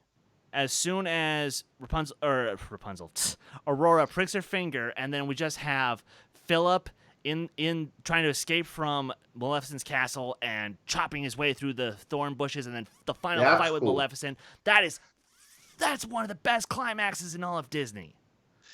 If you can also admit that the But true everything heroes, before that. The true heroes of the movie are the fairies. That's right. Of course. I had a major issue with the fact that, again, she falls in love with him in a day. Aurora does absolutely nothing in this movie, really. And as you guys say, yeah, it's mostly the fairies. The parents are also stupid for sending her away in a place where she could be found. It's not very difficult because, Maleficent finds her. And the thing is, as interesting as Maleficent is in this movie, there is a whole lot more potential that they didn't reach in this movie. And that's, I guess, what they're trying to do with the live-action remakes. But, that Mistress of Evil trailer sucks so hard. Oh, yes, it does. Yes, it does. It sucks. There so was hard. no reason for that sequel. And it's also funny how Sleeping Beauty ends really good, and in my opinion, the Maleficent movie begins good and then goes downhill. It's like the complete opposite. It's weird. Mm-hmm. Yeah. No, Maleficent is a whole nother topic for another day, but it goes way too far in another direction because they destroy everything that is good about Sleeping Beauty. Yeah. And that's why I hate it. It's honestly one of the worst movies of 2014. Moving on to number 30. I think this could be about 4 or 5 spots higher. Atlantis: The Lost Empire with 236 points. Higher. Absolutely the most underrated Disney movie ever. No joke, no questions. I love it. It's got a lot of action, a lot of comedy, a lot of potential that I really enjoyed. And I just don't know why it doesn't get any love. Beautiful animation as well. I have it at number 16. Yeah, I had it like number 24 or something myself. So this is definitely like, sure, I still technically would call it mid-tier, but higher end of mid-tier. Higher mid-tier, yeah. Number 29 with 254 points. Again, classic childhood for me, but I understand if pretty much no one else really likes it. Dumbo. That's exactly where I have it. But that's on a 39 list, not a 57 list. Yeah. This movie's too fucking weird. It's way too weird. It starts off pretty good, and it has some heart with Dumbo and his mom, and it gets way too weird. Like the pink elephants is like, what the fuck am I watching? And that's exactly why Tim Burton remade it, because that's right up Tim Burton's alley. But here's the thing. Case, he did nothing with the pink elephants. Oh, okay. It's another example of Disney in its insensitive phase. Those crows, man, ooh. Well, okay. Now they're only, in my opinion, the only truly terrible thing about them is the fact that they are black stereotypes voiced by white actors. If they honestly just had black actors come in and just riff for like a half hour and they splice together a scene from that, I think that'd be a lot more. That would be a lot less controversial. But white man's gotta ruin everything, as always. And then Baby Mine is just one of those great mother-child moments. Baby Mine, yeah. Good song. If you're Mark Ellis, you super cry at that moment. Moving on to number 28. This is pretty high, in my opinion, for this one. With 259 points, Ralph Breaks the Internet. Higher. I had it a little higher. I I love this movie. I had a lot of fun with it, and it's definitely better than the original, than the first one. I disagree. I think the original is way better than this one, but this one isn't bad. It suffers from some originality issues. You know, we had, and though it was a terrible movie, we had the Emoji Movie, which kind of already broached the idea of this subject. So to me, though they did the subject better, it's still already been done, and it kind of felt boring and stale to me. I was gonna say, wait, what movie are we talking about, Ingle? Ralph The worst movie of 2017. Emoji Movie. Yeah. So shut up. This movie did everything right that the Emoji Movie did wrong. No, because Ralph is irritating, and he tries. Man. He lost it. This whole I want to keep my friend. I want to keep my friend. I get it. Just the scene with the Disney princesses and the end credit scenes alone make me have this one in the top 10. In my top 10. I love it so much. Because seriously, the Disney princess scene when that came on, I was so looking forward to it. I've been seeing it in the trailers. And then luckily it lived up to the hype because I was scared that it might not, but it totally lived up to the hype and it was awesome. My youngest daughter will still come by and go, "But the buddy gets the pancakes," and we bust it. Because I tell you, the reaction of that little girl is so awesome. It's so dark for Disney, and I love it. Yes, it is. Yeah. Oh Lord. All right, then moving on to as I noticed when I was doing the calculations, there's actually several instances of literally 1 point difference. Which is a lot of fun. Which was a lot of fun for me when I was putting this together, because I had to go back and recalculate things a couple times to make sure that it was right. But at least I was thorough.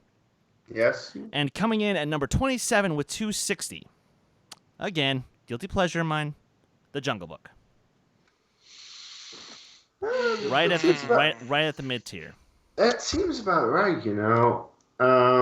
Like I personally have it higher, but that's because my list is smaller. But the original Jungle Book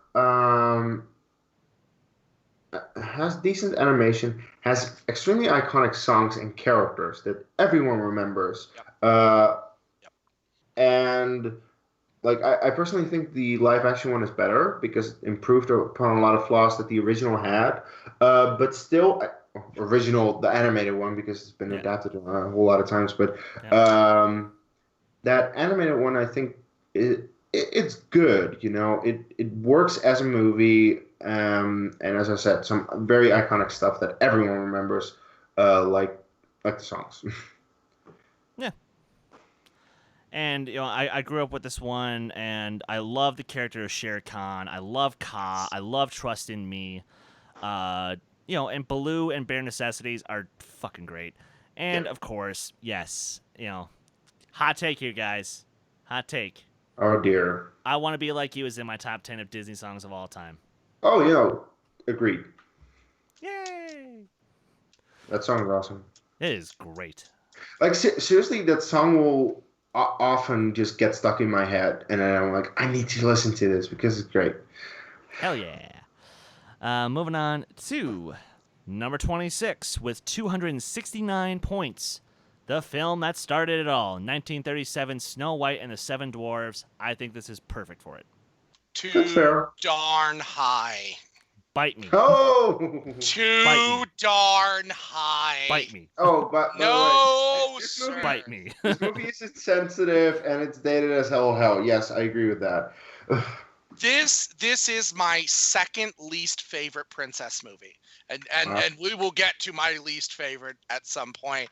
But I cannot stand this young lady. I cannot stand her singing. I cannot stand the plot. I cannot stand her in any way. And you're wrong. But moving on to number 25 with 280 points, 101 Dalmatians. Fair. I think this is a fine spot for it because Cruella de Vil is a great villain. The car chase at the end is actually really cool. It's just the dogs themselves aren't necessarily interesting. No, not whatsoever. But we can all agree Jasper and Horace are great henchmen. They were so great that they copied those characters and put them in the Aristocats. Yeah. Yeah, pretty much. Because, yeah, that's the thing. The Aristocats is indeed, in a lot of ways, very similar to this movie. It's just that, yeah, this movie had Cruella de Vil, who's just... who doesn't know Cruella de Vil? Like, way to create a character. So, yeah, that makes sense. You All got right. one song in the entire film, and that's the one everyone remembers, and that's a good way to go. It is. So, Case, this is going to be beautiful. Ladies and gentlemen, grab your popcorn and grab your drinks. It's rant time. With 283 points, coming in at number 24, Fantasia.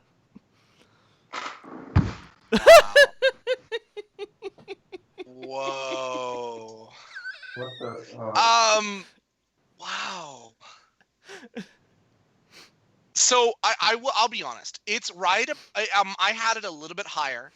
Where it falls is the fact that it to me it suffers from some of the same problems, again, that the short movies do, with the exception that the music and the animation we've already established, beautiful, without question, unquestionable.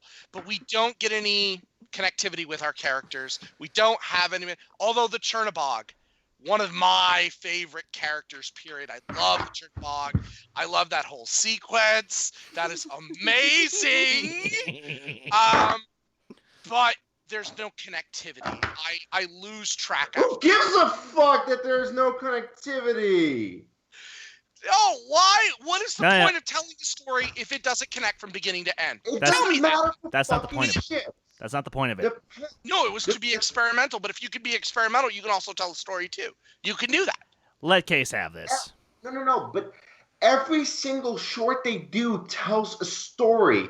Like, as you say, one of the best scenes, period, in Disney, I don't care who the fuck you are, is A Night on Bolt Mountain, where indeed it starts becoming night. You have the devil come out. He is raising all hell, and then you get the light and the Ave Maria. The scene has a beginning, a middle, and an end, and it's like every single scene in this movie, or you can't really call it a movie, but at least like Chris often describes it as an experience.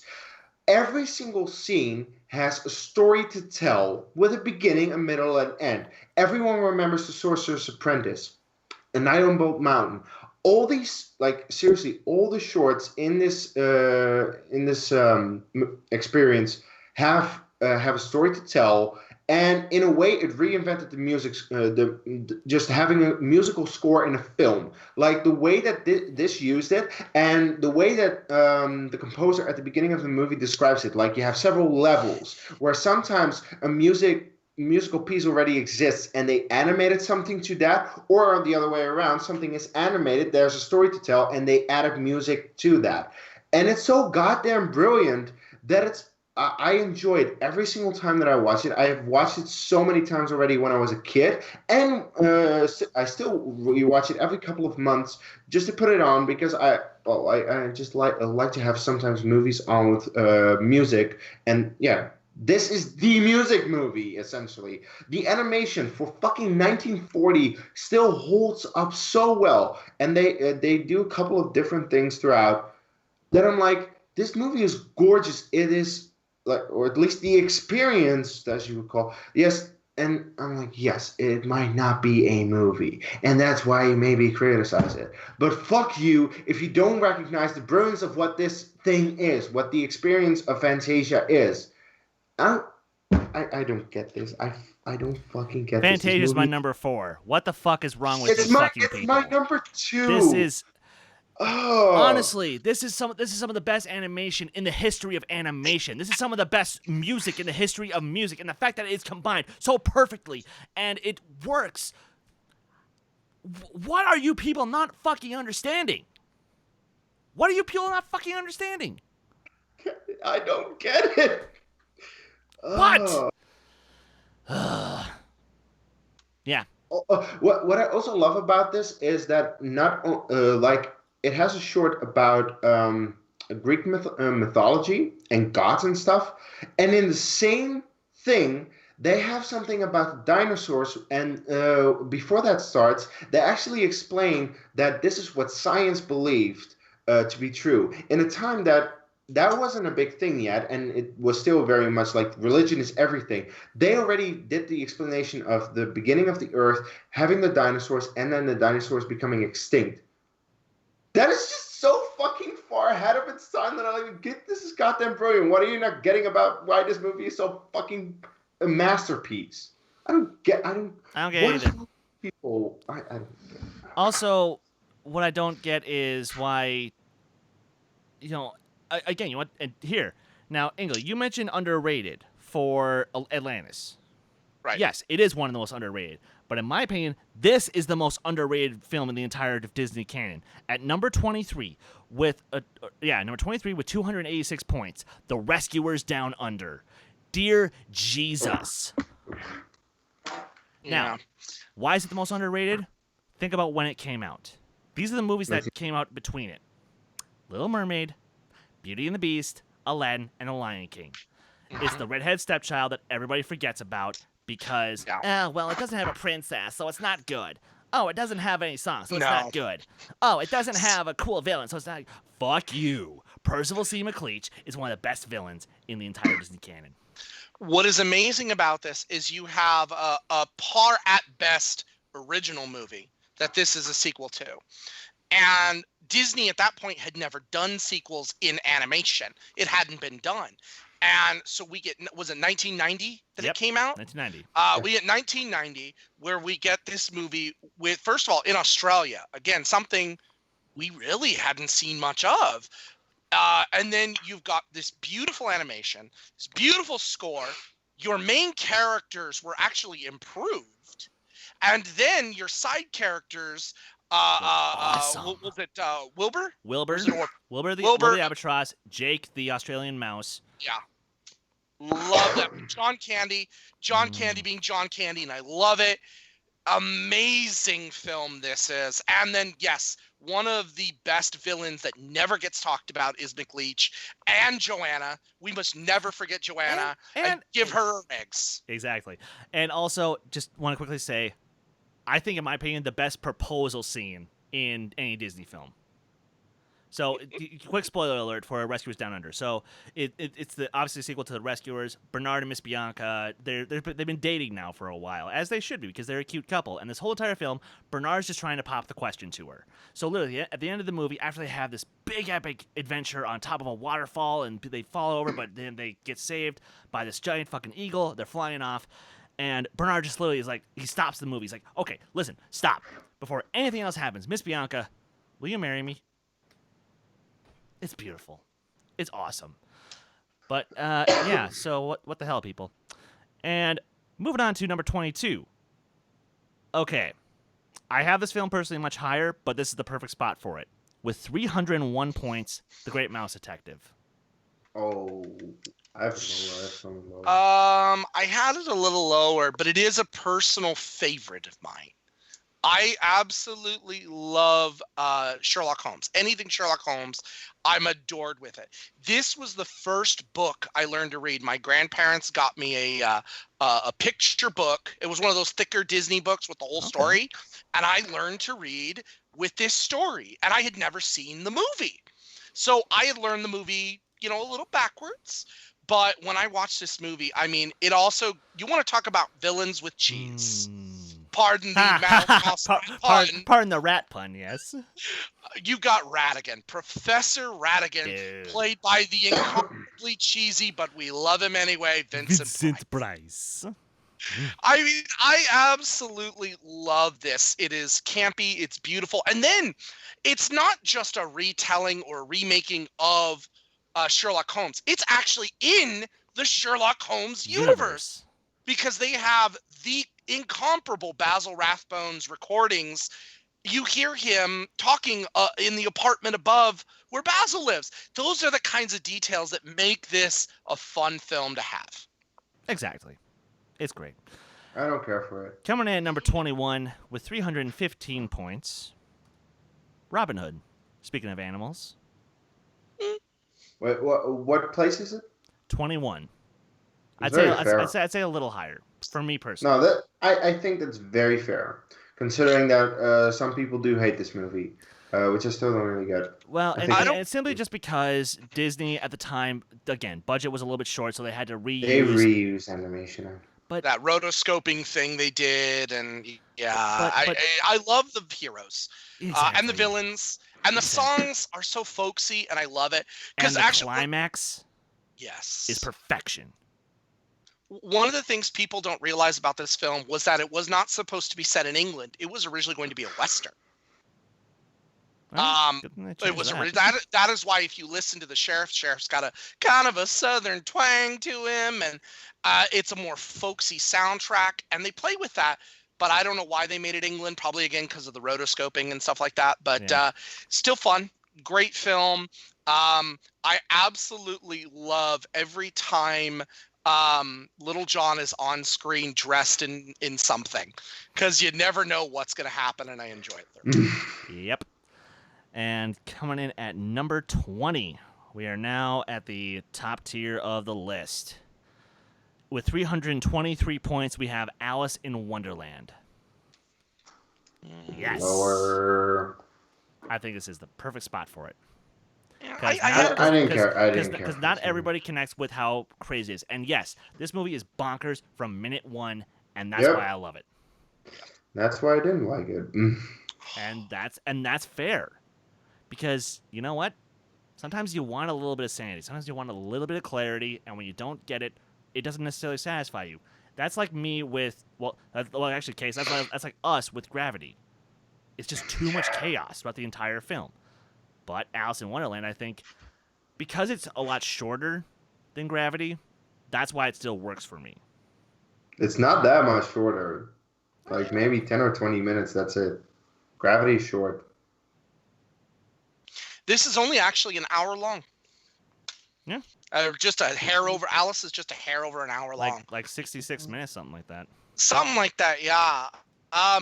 The thing is that this has the same problem that kind of Sword in the Stone does, is it has a loose story that it's basing off of, but it feels a lot of times like we have a segment here, segment here, segment here, segment here. But with Alice, that really works because that's the nature of it. Exactly. Which as much as I love... It's an hour and 15 minutes. Okay, fair enough. Oh, okay. I thought it was short. Which, you could say the same thing about number 19, with 337 points, Peter Pan. But the difference there is that I think the length actually does it a little bit of disservice in that we're not allowed to explore Neverland a little bit more. And really spend time with the characters. Way off. I'm sorry. It is way, way, way off. I had it all the way back at 36. I have a little higher. Can't stand this film. Captain Hook is great. Love me some Captain. I love Captain Hook and the TikTok Croc. Okay, I love every time those two are together. Thank you. We can agree on that. Everything else in there, including, again, what makes the Red Man Red very insensitive, makes me cringe. It's boring. It's not entertaining in any way, except when Hook is on screen. Hook has got that, literally, the twirly mustache evil, and I love it. Everything else with it, I can't stand Peter. Again, I see it. I see it. I see your point. I just disagree. But you're immensely. wrong. But you're wrong. And to be fair, yes, insensitive, true. Very true. But this was made in the 50s. Nobody gives a shit about that. They didn't at the time, and Gave that a was the shit. problem. Nobody gave a shit about that. But again, and now talking as a dumb white kid, I thought they were cool. I thought the Indians were 100% cool. So I liked them. But that's fair. That's fair. Moving on to number 18. Kees, get ready to say the word lower with me. With 358 points, Big Hero 6. Lower. Way lower. Overrated. No. I actually had this at 15. No, Overrated. I had this at 15. I'm sorry. I had this at 15. What the actual fuck, man? Yeah, here's the thing. I don't take my kids to the actual theater. We do drive-ins or stuff like that. It's a real treat. This was one that I said I want to go see in the theater. I'm really curious about it. The first Marvel property that Disney touched, and I'm in terms of animation. I was thinking. All right, and let me tell you, one of my top 10 favorite characters of all time is Baymax. Now, I love Baymax. Baymax is fun. Baymax is awesome. He's cool. My kids and I we will fist bump and go fa la la la la. I love that. Like, it has this charm to it that is beautiful. And it's fun. It's entertaining. It's action packed. It's an origin story for a superhero team that does it right. It's an origin story for a superhero team that I have seen in other movies done better. With generic as fuck characters, a generic as fuck villain that I forget the second that I watched, that I finished the movie. Baymax is cool. That's about it. It has decent animation. It has no place winning Best Animated Feature. I love the music in it too, though. I like the I choice. forgot all of it. Yeah. We can be immortal. Oh, that's right. Fucking Fallout Boy. Ugh. Jesus. Fuck that nonsense. So, no. Fuck that shit. Now, here's the thing. So number 17 with 368 points. Ingle is actually your personal favorite Disney film of all time. Oh. The Princess and the Frog. Absolutely. Lower. Lower for me, but I'm not saying it's a bad movie. No, I'm also not saying it's a bad movie, but I just know that when I watched it, I was like, it's okay, I guess. Because my thing is, I love the villain. I like 2 of the songs. Yeah. The side characters range from either very fun or completely forgettable. And I just don't really care for the heroes that much. But Yes, since this is your favorite, just give us like the 1 minute version, real quick. All right. First of all, you're dealing with a very, it's not an original story, but they're taking, again, this is where Disneyfying works. You take a story that we know and you put it on its head in your own way while honoring the source material. You put it in New Orleans. She's a black woman. We haven't seen that yet done in Disney. Really awesome job. You have a great villain that you love to hate, and it's great. And he has an amazing song. Keith David. Number 1, I want you to do more Disney voices. Our heroes, I like our heroes. She's an independent woman. I like her. I like Naveen. Naveen is exactly what he's supposed to be, and he learns a lesson. I love Louie, the alligator, a lot of fun.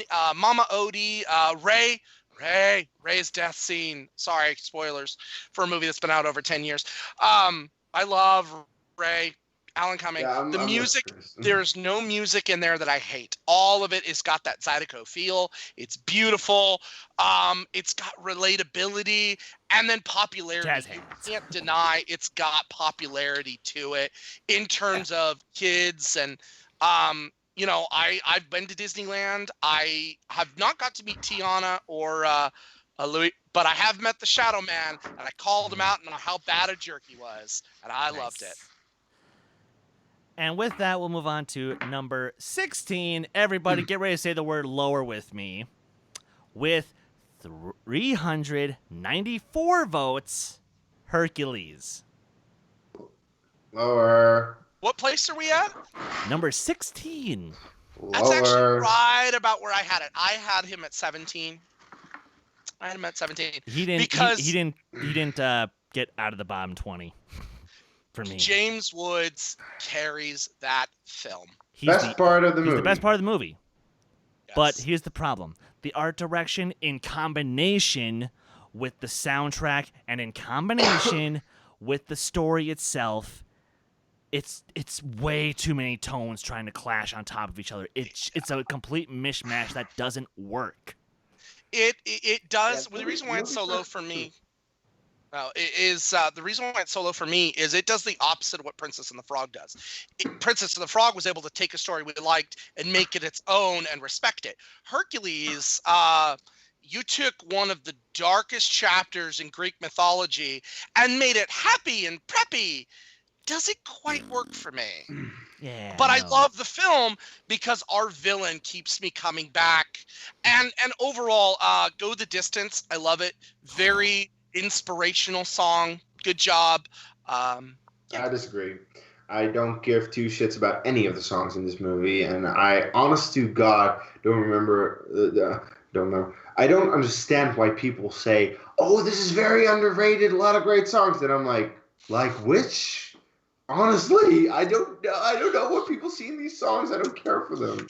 Yeah, no. And we got Danny DeVito to Rex Harrison the thing. I love it. Fuck Phil. No, I don't. Fuck Phil with his own horns. Yeah. But Meg is underrated and should be a princess. No. No. And well, and it's funny that I mentioned that 1 point differential in a couple of things, because I'm not gonna lie, if Hercules had beaten the number 15 movie, I would have rioted. Of course you would. With 395 points, Pinocchio. I personally put it even a little. I don't remember it. I should rewatch it. And look, I'll just say this: I just think the movie is better than a lot of people give it credit for, but that's fine. That's neither here nor there. Moving on to number 14 with 409 points, Lilo and Stitch. Lower. Higher. I despise this movie. This movie sucks. I personally would put it a little lower, not too much lower. Tis what tis. Moving on to number 13. Okay, now, because we are starting to run a little bit shorter on time, Ingle, I would love for you to go on your rant about this particular princess. Unfortunately, you'll have to save it for another time. Little Mermaid with 410 points at 13. That's fair. Lower. I have it higher. He hates that movie. Fair enough. I like it. I like it a lot. To be fair, yeah, okay. Ariel might not be the best princess, but Ariel is not the entire movie. Cool. Don't worry about it. Moving on to number 12 with 422 points. I think it's, again, a perfect spot for it. Tangled. That's fair. Mm-hmm. I love that spot for it because it's all around a pretty good movie. You don't remember any of the songs. You don't? I don't remember any of the songs. I remember like one or two of them. But Gunther collects ceramic unicorns. How do we not forget that? The thing is that I've seen it 3 or 4 times, I believe. And then I watched the video of the Nostalgia Critic where he compared Frozen to Tangled. And he makes the argument where the songs of Frozen might be too memorable, but at least you remember them. And with Tangled, you just don't remember them. It's like, and the thing is, when I watch Tangled, I like the songs fair enough, and I'm kind of remembering them sorta, but I don't care that much. I don't get that. Mother Knows Best is up there, one of the greatest Disney villain songs. Creepy. Fine. Yeah, it's great. Oh, that's fine because again, you guys are gonna say this should even be higher. I'm gonna say it should be way the fuck lower with 425 points at number 11, Tarzan. That's fair. That's where I have it. But the thing is, I don't get what your issue is with the soundtrack, because Phil Collins' soundtrack is great. It's amazing. Because the lyrics should mean something in terms of actually progressing the story or telling us what the character is actually feeling, and it doesn't. All it does, yes. Really? Yes. Well, that's an opinion you can have. I want to know. Can you show me? I want to know about these strangers like me. How is that not Tarzan's feelings? You could say that about literally anybody who's in a brand new situation. It's a pop song. Oh. Anywho, again, let's get ready to say the word lower, I'm presuming. At number 10 with 438 points, Wreck-It Ralph. Yeah, lower. I had it higher. Best video game movie ever. I despise Vanellope in this movie. She's so fucking annoying. And that's the thing. Like, I was honestly surprised that she was a lot better in the second one. Oh. It must be just the time and the fact that they actually let her grow up a little bit, but Okay. And not high enough for me. Number 9 with 441 points, Frozen. Yeah, higher. Higher. Higher. I love this movie. I love I had this it movie. at 6. I had a 3. It's my number 5. This movie is great. This like to me, this was the movie that officially brought back Disney. Like Princess and the Frog got us a third of the way there. Tangled got us the other 2/3, another third of the way there, and then Frozen was the final nail to say, "Hey, guess what, bitches? We're back." $1.2 billion dollars worldwide box office. So yeah. Frozen suffers from villain problems. No, There's not enough of Hans is perfect. it. Nah, it's predictable. You knew what he was right away. No, you didn't. I did not. Oh, I did come on. not. I see it sat coming. there going, no, that's the bad guy. No, I honestly, I no. didn't see I it thought coming. for sure it was going to revolve around the Duke, but the fact that it didn't, and we got that surprise, it was perfect for me. The Duke was, and not a bad thing. He was too comedic to be the real bad guy. Weselton, Duke of Weselton. Sorry. Yes, Westleton. All right, now Case, you're gonna love this. At number 8 with 471 points is The Emperor's New Groove. Yay! That's a very fun movie.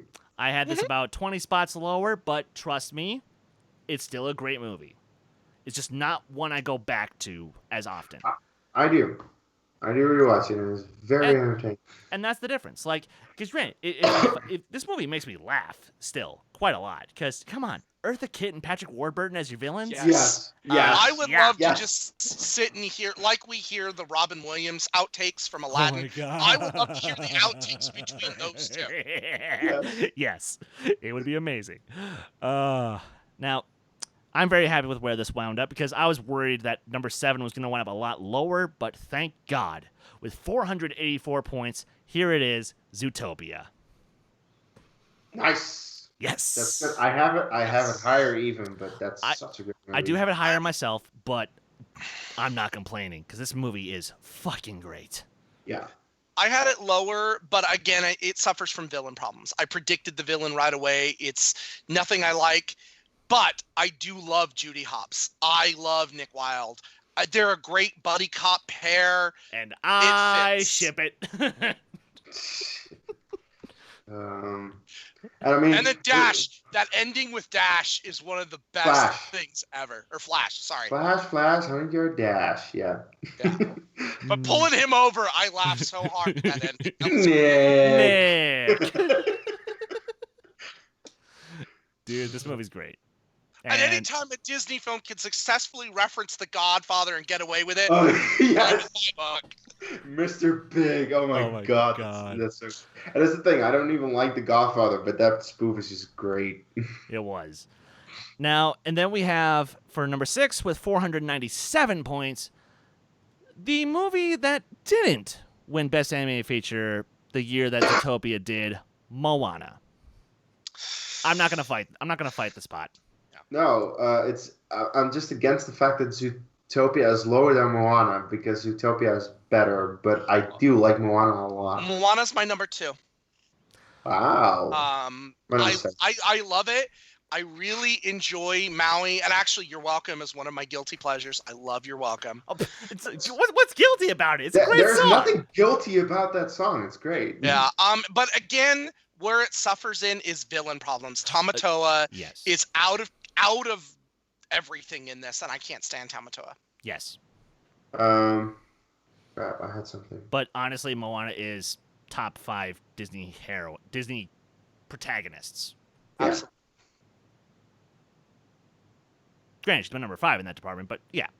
And speaking of number 5, with 498 points, I wish this could have been higher, but alas, here we are.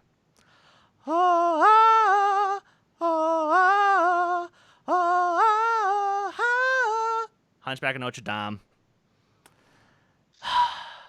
If you were just talking in music and villains, you are 100% right. But when you put in those 3 pock marks of mistakes, you shush your mouth, okay? It Lower. ruins it. Way lower. Bells of Notre Dame, I'm with you, is one of the best introductions to a Disney movie ever done. Beautiful. I could listen to that over and over again. And then Hellfire. Out there. Way awesome. And then God Help the Outcasts is a great song. Not just a Disney song, but great song, period. So it works, but those gargoyles are in it way too much for me. And Jason Alexander, sir, stop doing Disney movies. You ruined them. Oh, come on. He was good in Return of Jafar. Okay, so I honestly have a very big... Chris, we need to have a very in-depth conversation about this movie one time because I have no clue why you like this movie so much. I think it's decent. It's fine. It's good. Great score. Good villain. But yeah, that's about it. It doesn't stand out to me, and I don't get why it stands out for so many others. As I have said before in some private conversations, I don't think I've actually said this to you yet, Kees. Oh. To me, Hunchback is the Revenge of the Sith of Disney movies. So it's just a good movie, I guess. Okay. The way that I personally see it, for me, it's a movie that is, A, extremely personal. B, it's a movie that could be great, minus one element. Because in Revenge of the Sith, it's the dialogue. And in Hunchback, it's the gargoyles. Now, it all depends on how forgiving you are of that one big flaw with the movie. Let's say that Revenge of the Sith has more than one flaw. But it's whenever Hayden Christensen opens his mouth. You shut your mouth. His eyes and his look is great. It's when he opens his mouth, and that's what happens with the gargoyles. Gargoyles could have been done great. They open their mouths. We have a problem. And at the sum up, literally, that's my argument. That's where the similarities I think are too obvious. So, with that, like, it is what it is. But yeah, Kees, I think maybe one time we'll watch it together and then really really hash that out. Sure. So moving on to number 4 with 516 points, Mulan. Yay! Let's get down to business. Yes. To defeat the Huns. I had this lower, but by any means, it's not a bad movie in any way. It was definitely Mulan. I had at 13. I enjoy it, but what gets on my nerves is our villain problems. No, villain. No, he's not. No, he's he's a villain. He's perfect. Because here's the thing: when you have a movie like this that focuses purely on the heroes, you need a villain who's just simply a strong presence, and that's it. Like the threat is just his army; it's his numbers. That's the point of that opening scene. And then the underrated. Oh, sorry. Go ahead. The underrated what? No, the underrated hero of this film is Pat Morita as the Emperor. His words of wisdom, his presence, just in voice, and this is one of the last things Pat Morita ever did, is powerful and amazing, and I love him. And then you don't have to be emperor to what does he say? You don't meet a girl like that every dynasty. Every dynasty, yes. I love that. I just so this good. whole thing, and it's a good film. In my personal argument, one of the best Disney princesses. She really is. Oh, love her to death. Might be the best. I'm tired of Eddie Murphy as Mushu. I love him. No. I think he's a great comic relief. I adore him. Half the jokes work, the other half don't. The only one that I love is still Dishonor on You, Dishonor on on your cow. when she's bathing in the river, and then the rest of the guys. Butts. Oh my god! And then the one dude throws his underwear on top of Mushu, and he's like, "Uh-oh, there's a couple of things I know they're bound to notice," and then he has to dash in there. It's like, No, I adore this movie. I love the songs, most of them at least. Seriously, they're great. And yeah, as you say, this is also a very important movie in terms of the female, like the fact that you have a female protagonist who is technically not really a princess because she goes against tradition, the Chinese tradition, and shows that she is a lot stronger or a lot different in that regard. And in that regard, this movie really holds up and is very relevant still today. And it's just a lot of fun. Great movie. And as you say, like, Shan Yu might not have the biggest motivation besides the fact that, well, if you know history, the Huns invaded China. Yeah, that's kind of their thing. And the moment that he appears on screen in that very first scene on the wall, you're like, holy shit, this guy looks like so fucking scary, because the design of him is like so scary, like holy shit. But as you said, history shouldn't frickin' matter. So the fact is, he has nothing to do in this film but just be a presence, and it's not a strong enough presence to be that foil to such a great hero. Oh boy! All right, ladies, all right. See, here's the weird thing about you two is like you have great moments where you're just in perfect sync together, and then the next moment you two are bickering like at each other's throats. Yep. It's like you two are already an old married couple, and you just met tonight. I love it. No, Chris, that's us. Fair enough. And yes, Kay, speaking of an old married couple about to fight, let's do this. With 569 at number 3, Beauty and the Beast. I think it's too low. That was my number 3. Overrated. Bella's not a good princess. Oh, I'm sorry. Watch this. You see this? I'm throwing the gauntlet down. Absolutely not. No, sir, you do not badmouth Beauty and the Beast. No, sir, you do not badmouth Belle. Belle by far did more for feminism and girls in Disney than anyone has ever done. And it's a beautiful story, beautifully told, beautiful music, great Broadway musical. It has a legacy to it. It had an okay, live action remake, but damn. He doesn't really care as much for the musical side of Disney, in fairness. Anyway, my point for essentially disliking Belle is Stockholm Syndrome.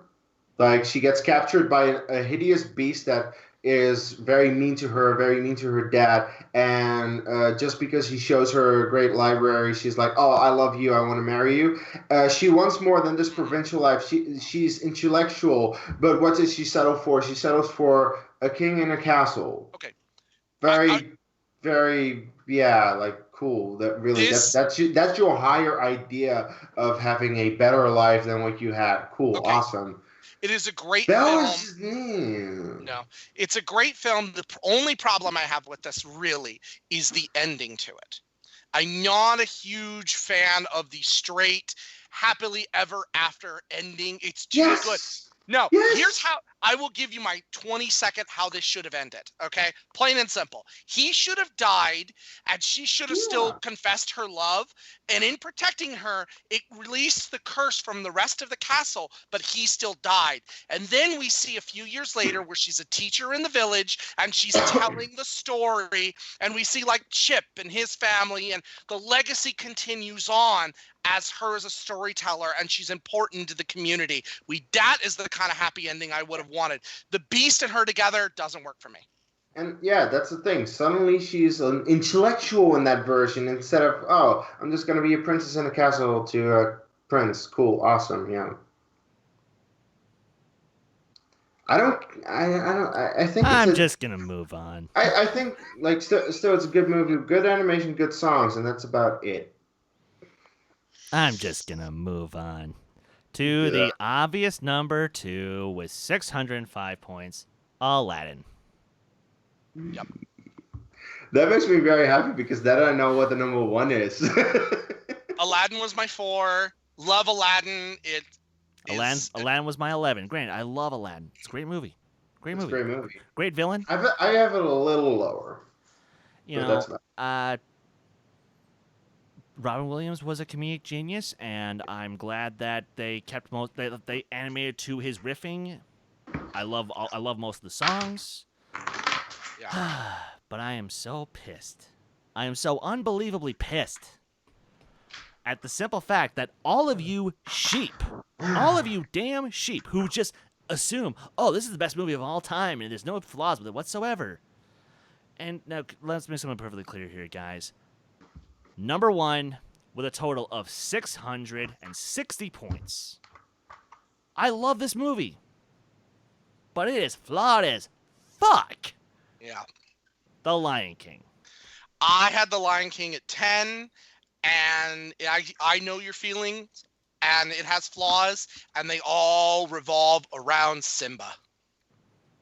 I can't stand Simba, especially as a young Simba. Yeah. With Oh, one that's exception. weird. One exception. The Mufasa's death scene when baby Simba is there. He's like, Dad, wake up. Oh, that's Tears. good. That was well done. That Yes, hurts. well done. Everything Hans else Zimmer's to score it, is beautiful. I can't stand. Can't stand the rest of it. Now, that being said, there are songs in there. Be prepared. Mm. Yes. And of course, how can you talk about this movie without Na Sequenya Baichi Baba? Circle of Yes. Life. It's Yes. again, top 5 openings in any Disney movie. Oh, ever. best opening period. Okay. Bells of Notre Dame. But No. 2. I would give it 2. I give it 2. But number 3, you number just 4, can't, yeah. But then where it goes down to are some of the supporting characters, like Timon and Pumbaa are your comedy they're supposed to be, but I'm not a fan of Timon and Pumbaa. Okay, that's an opinion. They're way better in their animated series. If you ever can see some of those episodes, check I them out. have seen some of those. Yeah. episodes. They're They're they fun. themselves are way better in Lion King 1.5. They But are actually really funny in that movie. Now, in now, Lion now a King- little context here. A little Can- context can here, I- Case. Yeah, I want Please. to do my story a little. Yeah, please. Okay, because this movie is deeply, deeply personal for me, which you need to understand. I lost my dad when I was 5, and at the time we were introduced with Disney movies, Disney animated movies, and one of our favorites was The Lion King. And the fact that we saw The Lion King first with our dad, and then we lost him due to cancer, unfortunately, and we rewatched The Lion King, and we suddenly realized, wait, I'm Simba, and that's my dad, and that was absolutely heart-wrenching for us, and that's why it is a very deeply personal movie that will always, forever, be in my all-time favorite movies, be my all-time favorite Disney movie, because of bias. I know, but I don't give two shits because the movie itself, other than the fact that I have a very personal connection, is fucking phenomenal. Songs are amazing. Animation is amazing. The story is very well executed. Like, as an adaptation of Hamlet, it works very well. In my opinion, young Simba is very good. I have a little bit of an issue. That's the thing. I'm not entirely I don't think this movie is perfect. I think there might be better movies. So like adult Simba, I have a little bit of an issue with. But just the fact that he rises to the occasion anyway, and that was essentially a life lesson for me. Like, if I'm Simba, I need to grow up, rise to the occasion, and just be the best self that I can be. And I think that was a very important lesson for me. And the score, Hans Zimmer score, yes, is phenomenal. Oh, dear So God. Oh. for me, almost everything about this movie works, and of course the bias makes it my number one. So yeah, I adore this movie, and I'm so happy that it's the number one, which makes sense because a lot of people love this movie. Yeah. And sure, and like I said, I love to joke about how, oh, well, if you say this is your number one, then you're just a sheeple. Yeah. I don't actually mean that because I love this movie, but Yeah. sure, do I have nitpicks with it? Of course. And have I listed a couple of them off already? Yeah, of course. But if this is your, like, and this is for you guys as well, and not just you, Case, but for the rest of you guys in the chat, if this is your number one, I don't blame you. When this movie came out in 1994, you could not escape it. And frankly speaking, for someone like myself, I didn't want to escape it. Because this movie kind of inspired me to really get into animation. See what else was out there. See what else I could get dig my teeth into. Whether it was the classics like Pinocchio, Snow White, Sleeping Beauty, or try to discover some other, Disney movies. This was my launching point. And honestly, if I love a movie more than Lion King, that's saying something. Sure, and like I said, I like to give people crap about it because that's my asshole personality. It is still crazy that the team that was put on making this movie was Disney's B team, while the A team made Pocahontas. And y'all know my thoughts on that. What the hell happened there? It's culturally, you can't deny it. I remember 1994. I have 3 siblings that I grew up with, and my grandma took us for 2 weeks during the summer, a really daunting task for her at the time. And we went to the movies, something we didn't do with her very often. And we were in the front row of the movie theater, sitting there like, me, a 9-year-old, and a 7 and 6-year-old, 2 6-year-olds doing this. And just the whole time, we didn't fight, we didn't argue, we laughed, we enjoyed, we talked about the movie. I mean, the next day we were fighting, but for that day, Lion King brought us together. It was something to talk about. We'd never seen anything like that. I mean, the technical achievements, the beauty of it, it's a great story. It has flaws, sure. It has controversy, sure. But at the end of the day, do we own the Blu-ray? Do we watch it? Are we going to go see the live action one? Yes, because it has that place in our heart. Not in theaters. Oh, I refuse to see it in theaters. I will tell you, I didn't see Jungle Book because I'm not as big a fan of the original Jungle Book. So I was like, nah, I don't want to see it. Then I saw it at home and I went, oh my God, I wish I saw it. So Lion King, I want to go to the movie theater to see this sucker. Fair enough. And it's kind of one of those weird things where we expect to have these movies that, or we don't expect to necessarily grow the attachment to these movies that we do when we're kids, because we're like, oh, well, this is just dumb cartoons meant for kids, right? But then as we keep watching them and as we grow up and we keep coming back to them sometimes, and we have those memories in our head where we're just like, this takes me back to a time when I was happier. Or this takes me back to a time when maybe I needed a good cry. Maybe this takes me back to a time when I just want to be reminded of what a great story is. Because, yeah, sure, I guess if you want to get technical, maybe Hunchback actually is my favorite Disney movie of all time. But the reason I say Beauty and the Beast is because, to me, it's a perfect film. And granted, you guys know me. I'll always say there's no such thing as a perfect film. Every movie has at least one mistake. But if you had to put a gun in my head and say what's the closest thing to a perfect film you can come up with, Beauty and the Beast is one of them. But do I acknowledge that it's a perfect movie? Of course it's not. But to me, it is. And for Kees, it's The Lion King. And for Chris Ingle, it's The Empire Strikes Back. The Empire, I admit it, The Lion King has flaws. Yeah, The Empire Strikes Back is also the closest thing to a perfect movie I can probably think of. Yes. Yeah, that's why Kees and I get along so well. But before we head out of here real quick, because we are way over time. Yeah, but who cares anyway? I do just want to go across the panel one more time, and I just want to ask you both. What are you looking forward to with the next generation of Disney films? Ingle, we'll start with you. I'm looking forward to somebody realizing that remakes are not the answer as much as they are a joy.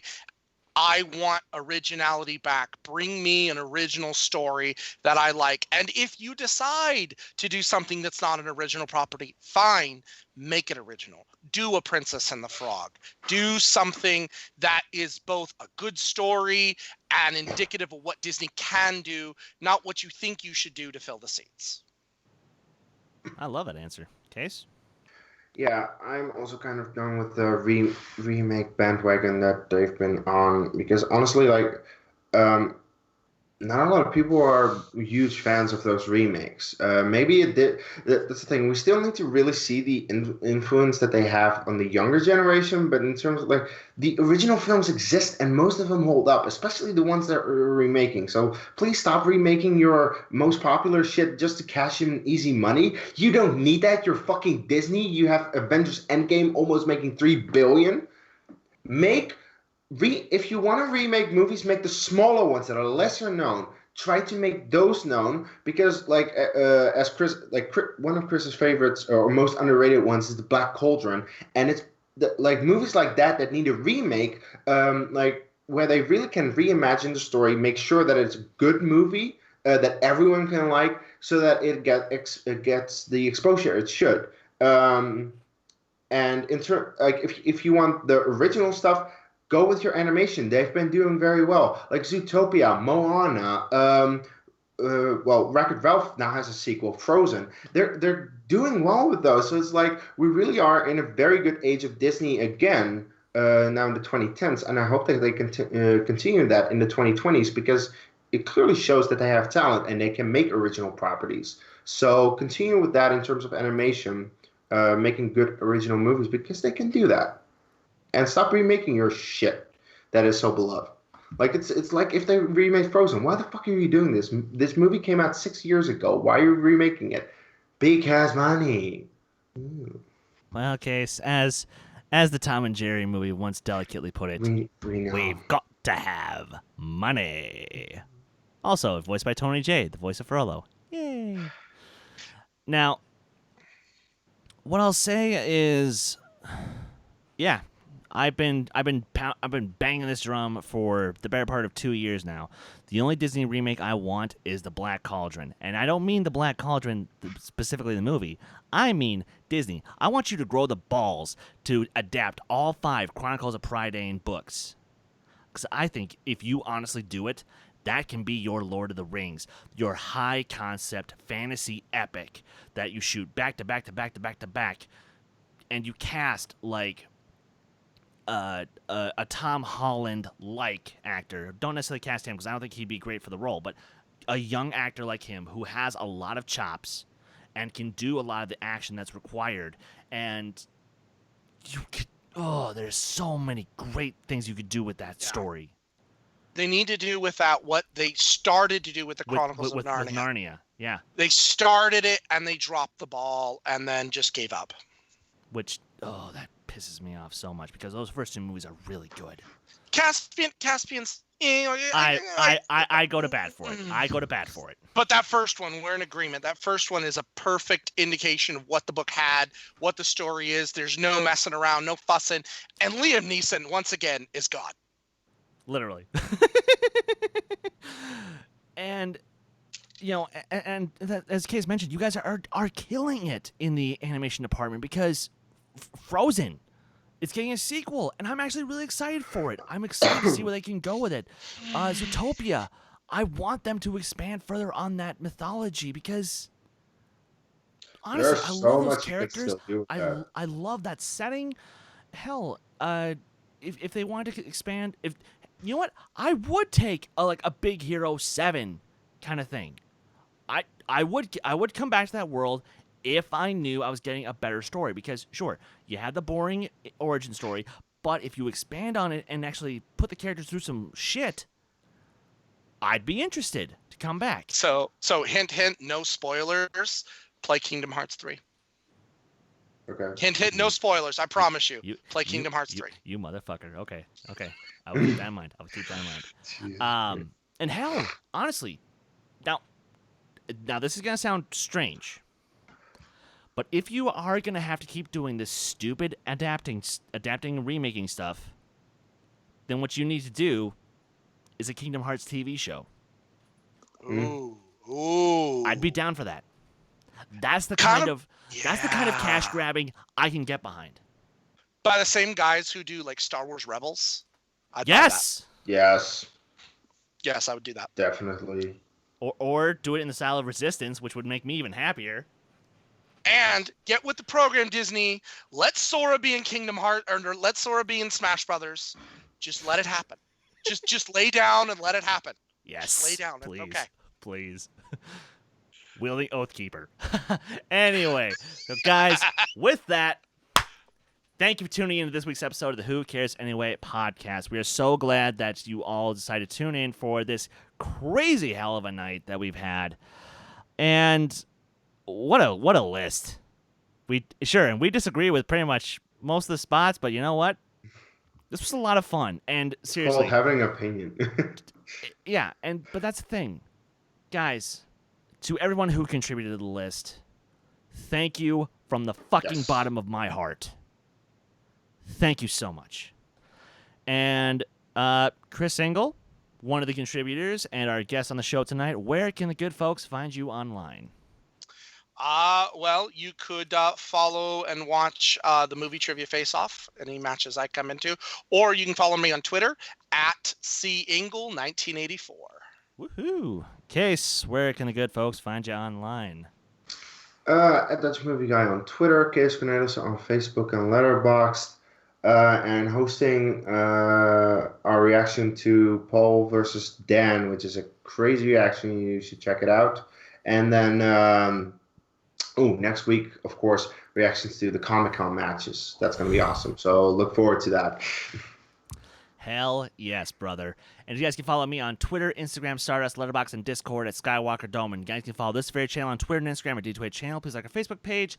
And in addition to our Shmoyan reactions, check out tomorrow, if you're a metalhead, check out Downtown Dissection, where Ryan and I take a look at the 15th anniversary of the Lamb of God masterpiece, Ashes of the Wake. So until then, you guys know what to do. Oh, sorry, and one last thing. Next week, we are covering all the Comic-Con stuff. So there's a reason we didn't talk about a lot of that tonight, because we're going to get real in-depth with it next week. And speaking of the movie Trivia Face-Off, we actually have one of the co-creators stopping by on the show for a little while, that being Dave Ham, a.k.a. DJ Snacks. We can't wait to have him on the show. Guys, until then, you know what to do. Take care! Yeah!